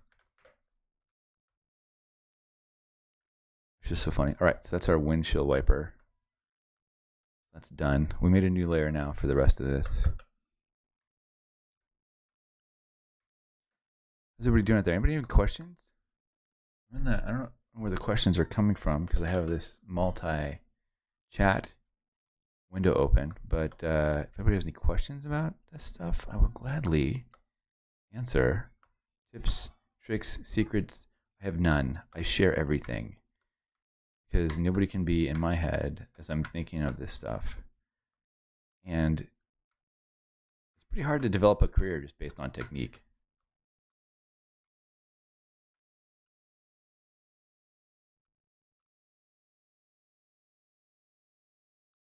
No questions. That's cool. I'll just keep talking.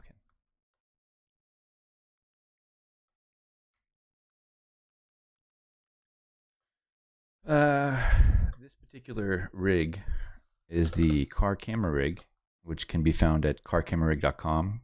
The owner is a wonderful individual. He's extremely helpful. He helped me pick out which rig was best for me, how to use it, the best place to find ND filters for my rig setup. And the ones that he recommends aren't necessarily like, really known brand name wise, but they worked amazing. I mean, when you're using like 11 ND, 12 ND, 1,000, 2,000 stop, like not 1,000, but they're just named that. You're gonna see any imperfections in the glass, and these things were just super clean. I was amazed.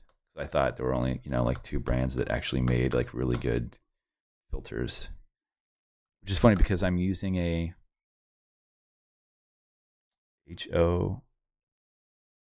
Hoya. I have the 28 to 70 RF Canon lens, and it's a 95 millimeter filter on there.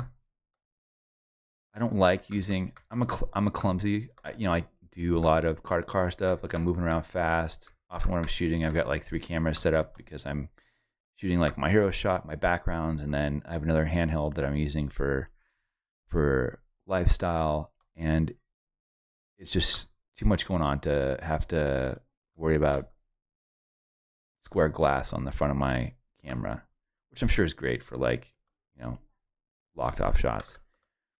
But I got this 95 millimeter ND, and I'm noticing I just shot this. I don't know if I can say what I shot because it was for a magazine. Let's say it's a Porsche. I guess I can say that. Shot this Porsche, and the paint got all. It looked like it was, I don't know, water spottish. Like when you see like water, like the dark areas of water runoff. It looked horrible, and I hadn't found it on anything else I'd shot. Of course, I'm guessing that the lower end vehicles that I shoot are using different paint than the higher end, what one would like to assume.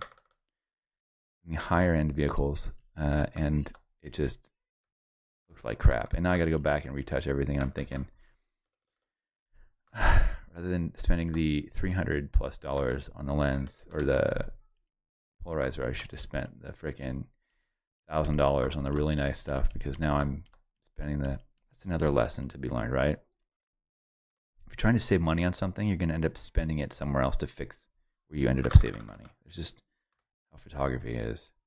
I feel like all this stuff is.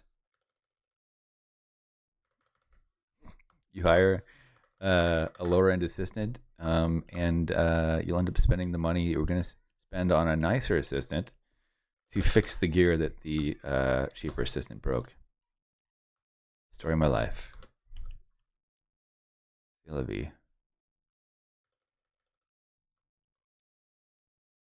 do tend to I like to work with the same people over and over again. You just kind of get a crew together, and you just like to stick together because, I don't know, then you don't have to worry about the little stuff as much on bigger jobs. Just, getting messages. It's weird. We get like this. It looks like 2 layers here. Like I'm getting doubling. I can't tell if it's just finish and then sheet metal for the reflection or what that is. We're just going to continue. I'm going with a slightly bigger brush here. And start filling in these bigger areas, but I did all that detail in there, which I'm happy with for now. I feel like I want to work larger, but if I do, I'm going to have to redo what I do. We'll give it a shout, see how it goes. Shout probably means shot. I have a friend who's Canadian, so it kind of like rubs off on me.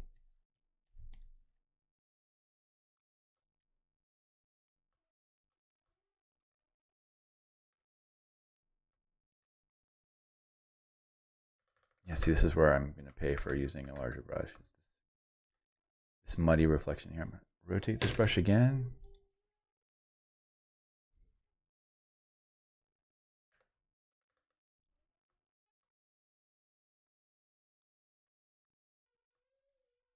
Why am I using the mouse?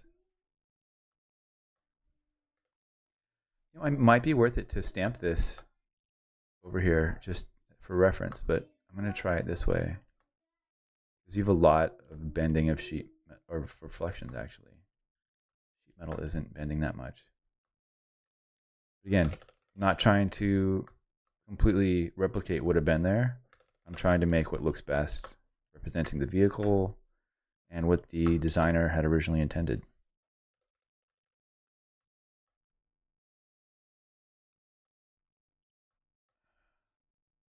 What are we at? 40? Let's go 60. Zoom in a little bit so we can see what we're doing. Is that Sergey? Oh no, it's not. I thought our CGI guy was here, and I was gonna be like, I'm sure he's glad I'm not here effing up his CG stuff. He was like, I'm pretty sure people don't want to watch you learn how to do this. I'm like, yeah, I'm right there with you, but I'm going to be doing this stuff anyway, so at least now, if there's something that I forgot to do, I can go back to my own videos and watch how I figured out to do them, which is, man, there's so much stuff to learn in CG. It's kind of never ending. It just goes on and on and on.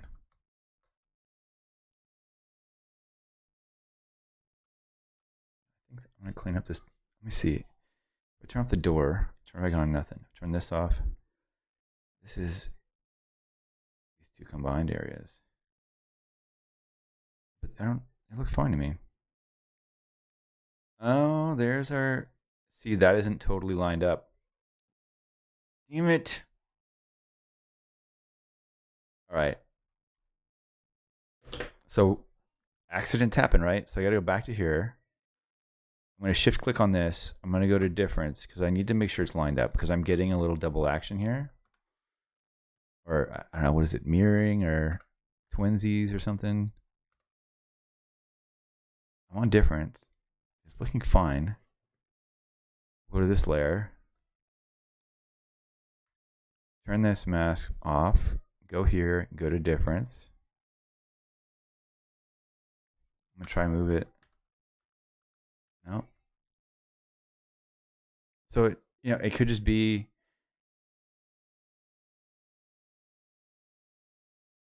so that door doesn't touch it.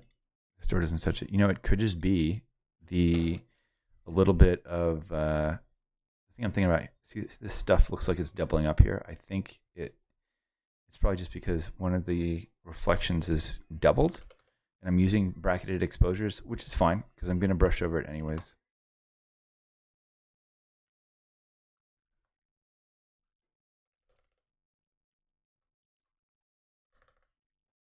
We're still just, oops, I want the darker end of that. Now, just for the record, I'm aware that this looks muddy. We're going to clean that up. I just want to get this stuff out of the way first, and then do everything overall. I know it's more, it sounds to me, I know it sounds like it is more work, and it is, but the detail will look better if we go back and make it look real, or try and get all the detail and then clean it up afterwards. Because to me, I don't have to go back and pretend. I'm just gonna say, trust me, that it's easier to do it this way. Nobody wants to go back and do work twice, but I know from experience that if I don't spend the time on the detail now and just airbrush all this out of here, it'll look fake, and then I'll end up having to go back and do the detail and wish that I had taken the time to do this right for it to look good. Plus, this could just be dirt on the car, rather than airbrush it all out, make a really clean, nice hood, have it look fake. 20%. I know I said small and high opacity, but this is a lot of detail here. Or 10%. Working this at 10. I don't know why this isn't getting the colors I want. Sometimes I feel like Photoshop crashes and I gotta it's not picking up what I want. It doesn't crash, it just stops working the way that I wanted it to work, or intended, or supposed to. It gets glitchy. PC stuff, it's funny. As a Mac person, I was like, oh man, I have to deal with all these glitches with the PC stuff that are different from the Mac. I swear, as a Mac user, I'm so brainwashed that Macs are perfect and there's no problems. There's glitches in Macs. I'm just so used to them that I think it's a part of the process and don't even think twice about it. And now that I have to go back and forth between PC and Mac, it's just, they both have issues with Photoshop. It's part of the deal. This part is a little harder because there's so many lines or layers of reflections. It's gonna go full screen and see what this looks like. It's a little muddy in here, but like I said, we'll go back and clean that up at the very end. You'll probably want to, yeah, very end. It's just better to do bigger picture stuff at the very end.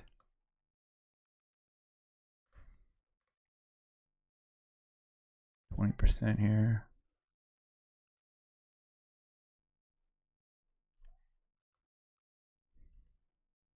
I'm glad nobody has any questions. I hate questions. It's funny, I was in this other streamer's room. He was doing Blender work. And the guy had like, I don't know, for art, I think he had like 80,000 followers. I was like, and all the other people have like 15, 30. He's got a lot. And he's just cussing up a storm. I mean, going crazy. I think it was like anime stuff, but the dude was just going completely nuts. I was like, this is why this guy, everybody watches this guy. He's like an accident. It looks like he's literally just going to like blow up his computer if things don't start working properly. Or he doesn't want to go on YouTube and reference stuff. And everybody in the chat is trying to like tell him what to do. Even I didn't. He banned me for like 22 hours, I think. I was like, I'm pretty sure you're going to want to use the subdivision surface modifier and the array modifier. And he's like, F you, you're banned. I'll do it myself. I'll figure it out. I don't need you. Just amazing how we get so upset about certain things. So I'm sure if I were like tired, I haven't been up for several days, which feels like now, even though I have a kid coming. And I know that tired that I feel now isn't even close to the tired that I'm going to feel. Counting the days here till this kid comes. Days under more than 30, but less than 40.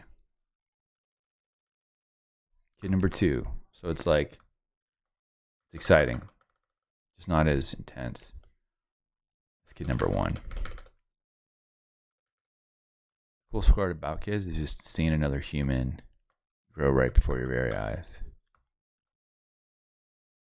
It's pretty neat. They do amazing things. And then when you see them do things that you do, or didn't even know that you did, I just crapped on my own photo here. It looks really muddy. How much of this is rigged? Let's see here. I'm going to group what I did, and we'll just call this hood.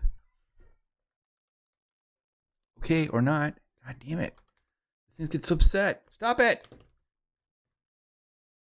Just wanted to rename this layer, please. Hood. I'm sorry. All right, let's see here. So we've airbrushed out this whole thing here.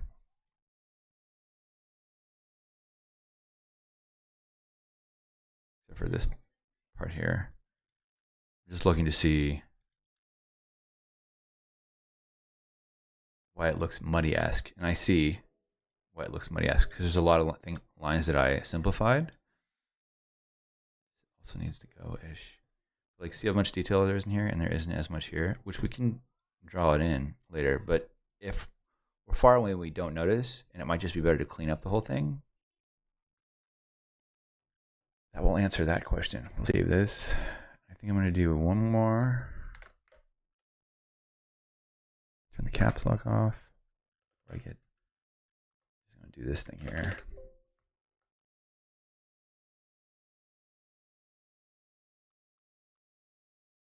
Are we on 40 opacity? I think that works for now.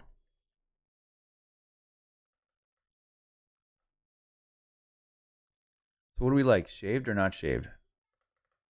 Everybody seems so shocked that I shaved. I know I look completely different. I feel like sometimes I'd be like an amazing fugitive. It's really hard to recognize me once I have shaved. I think it's because I have no jaw shadow, and I do when I have a beard. A massive one.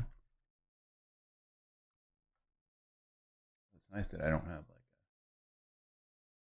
skin hanging underneath. That's gross. That's not gross. Everybody's different. The one I hate, it happens.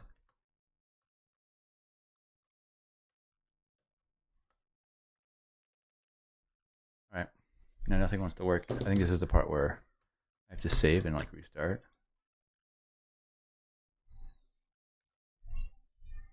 So I'm not getting any of my tools to work. Yep. Oh, I got the brush tool, but it's not showing me a brush. It's not doing anything. It gets stuck every once in a while.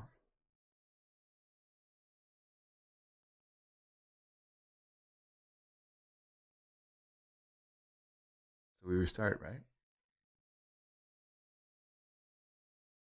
You ever look these people up in here? Like who was a part of this? I've thought about it. Open up what I previously had. Here we go. Should get our tools back. And we did. Back up and running. You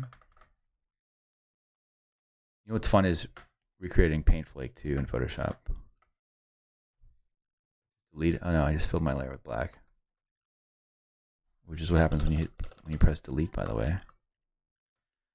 So we've got this arm here. God, there's so many arms. Create a new layer for this one. Right, this thing isn't rotated like it was before. Screw it. I'm going to do it. Rotate this image where the just more ergonomically correct for what I'm doing.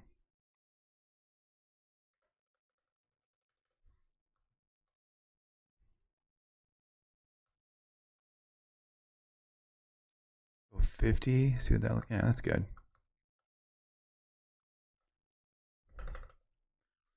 In my head, this took like an hour and a half to do. I know in the demo I said 3 hours. But in my head, I'm like, nah, this will only take like an hour and a half. Granted, I'm describing what I'm doing and I'm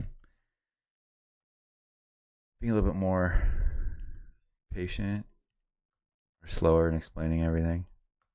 Yeah, in my head, I was thinking, no way this is going to take 3 hours. It might. I think,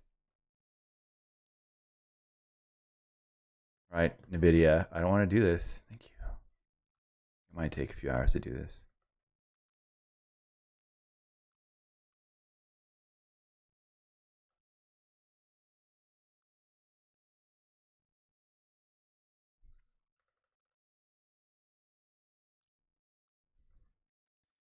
Such a huge,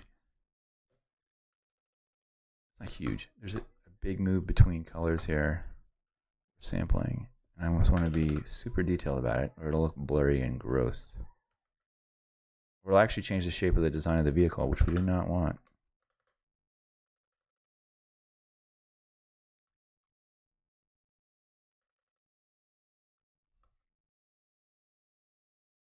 Where are we at? 30? 40? Smaller brush? It works, but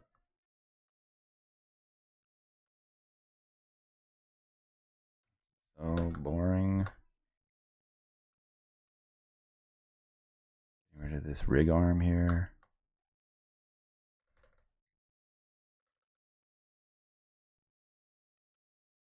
I apologize if we're on the case. If Mira's we're on the case is really loud in the background. Kid is having the time of her life. There's a, I guess that's all rig, isn't it?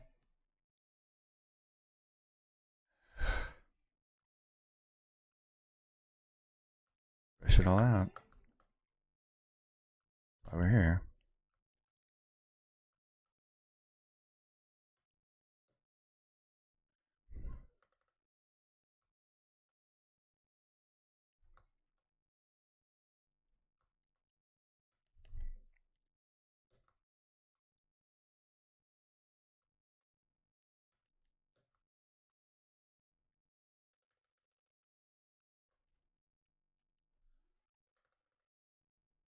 So, trying to figure out here. This is the cut of the sheet metal, and this is us. So I don't need to. I just need to get rid of it. Oh man, that freaking line is driving me crazy. Tackle this entire area here. So I probably want to retouch this out anyways. We got 20. We'll go 30 larger here.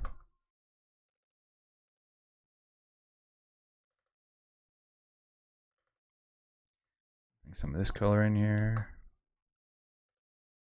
Make sure we're on our own layer.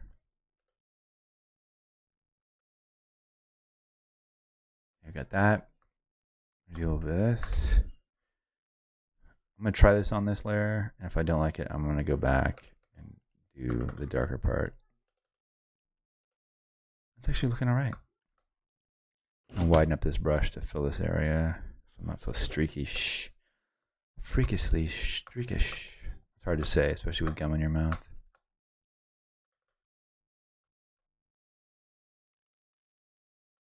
I'm gonna bring the highlight in on its own layer again. Turn that off. It looks muddy, right? I'm gonna grab this layer here, sample the color, and I'm gonna make it lighter. Brushing in our own highlights there. Turn that back on, and then just touch this 20%. I'm gonna make this thing more narrower so this highlight looks sharper. Because if I use a bigger brush, it's just gonna look rounder. I'm pretty sure the top edge of this is extremely rounded in terms of design. Looks good to me. So we're going to kind of group this all here. And I'm going to mask this stuff out.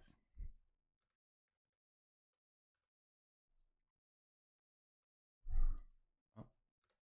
Brush. Mask. Hard. 0. Opacity. And then we'll just fill it with black. Oh, that's the whole thing. I just wanted this part. That is that part, that part. That's fine. So I just want these two in here. We'll take the rest of this stuff out. Control left bracket. There we go.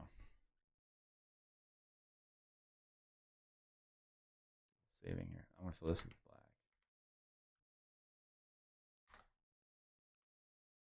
So we got that in there. Yeah, we're good. Keep this sexiness here. And the sheet metal. Oh, I still see some of it in there, huh?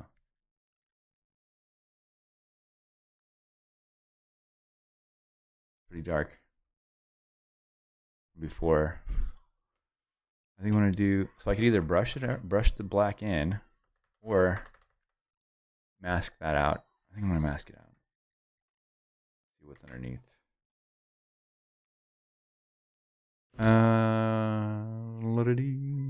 Okay, there we go.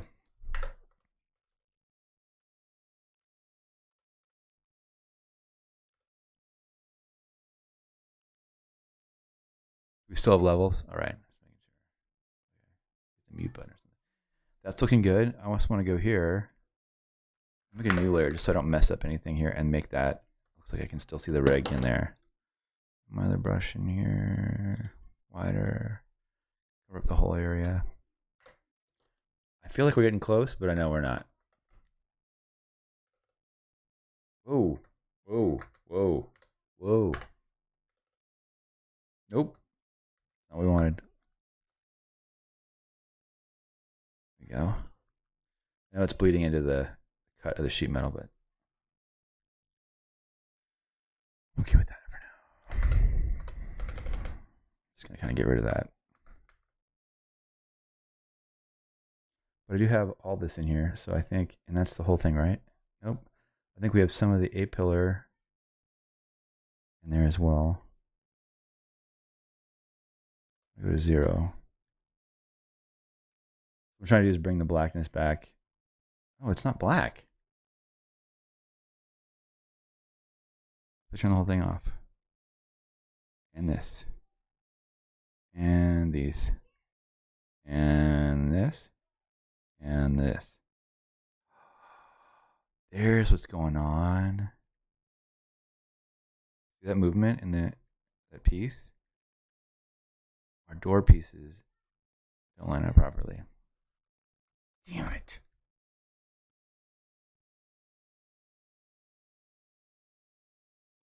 I mean, it's effing subtle. That's the wheel.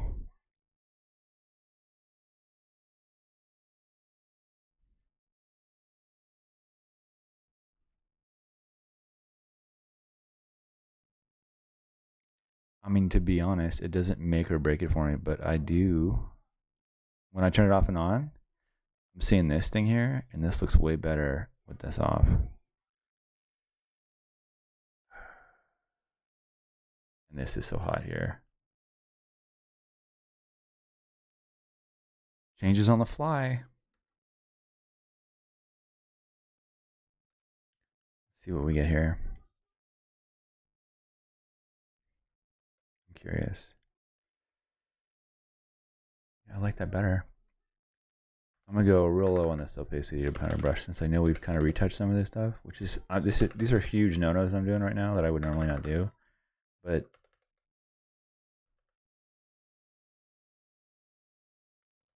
I'm gonna bring the very top edge of this back and end up retouching all that out.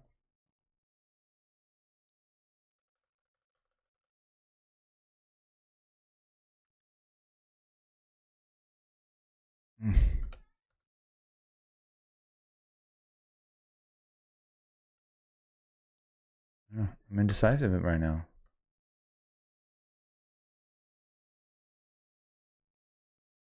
I feel like I'm going to do that whole window anyways, so there's no point. Let's look at the whole thing. That's kind of the deciding factor. That's too bright. It brings our eye to it. We do want some highlight on there.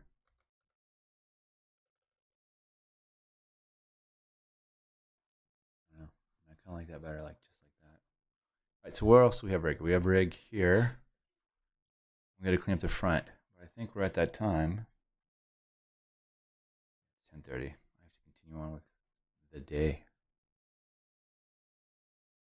I think we're gonna wrap this here. Make that darker later. Wrap this here and finish this probably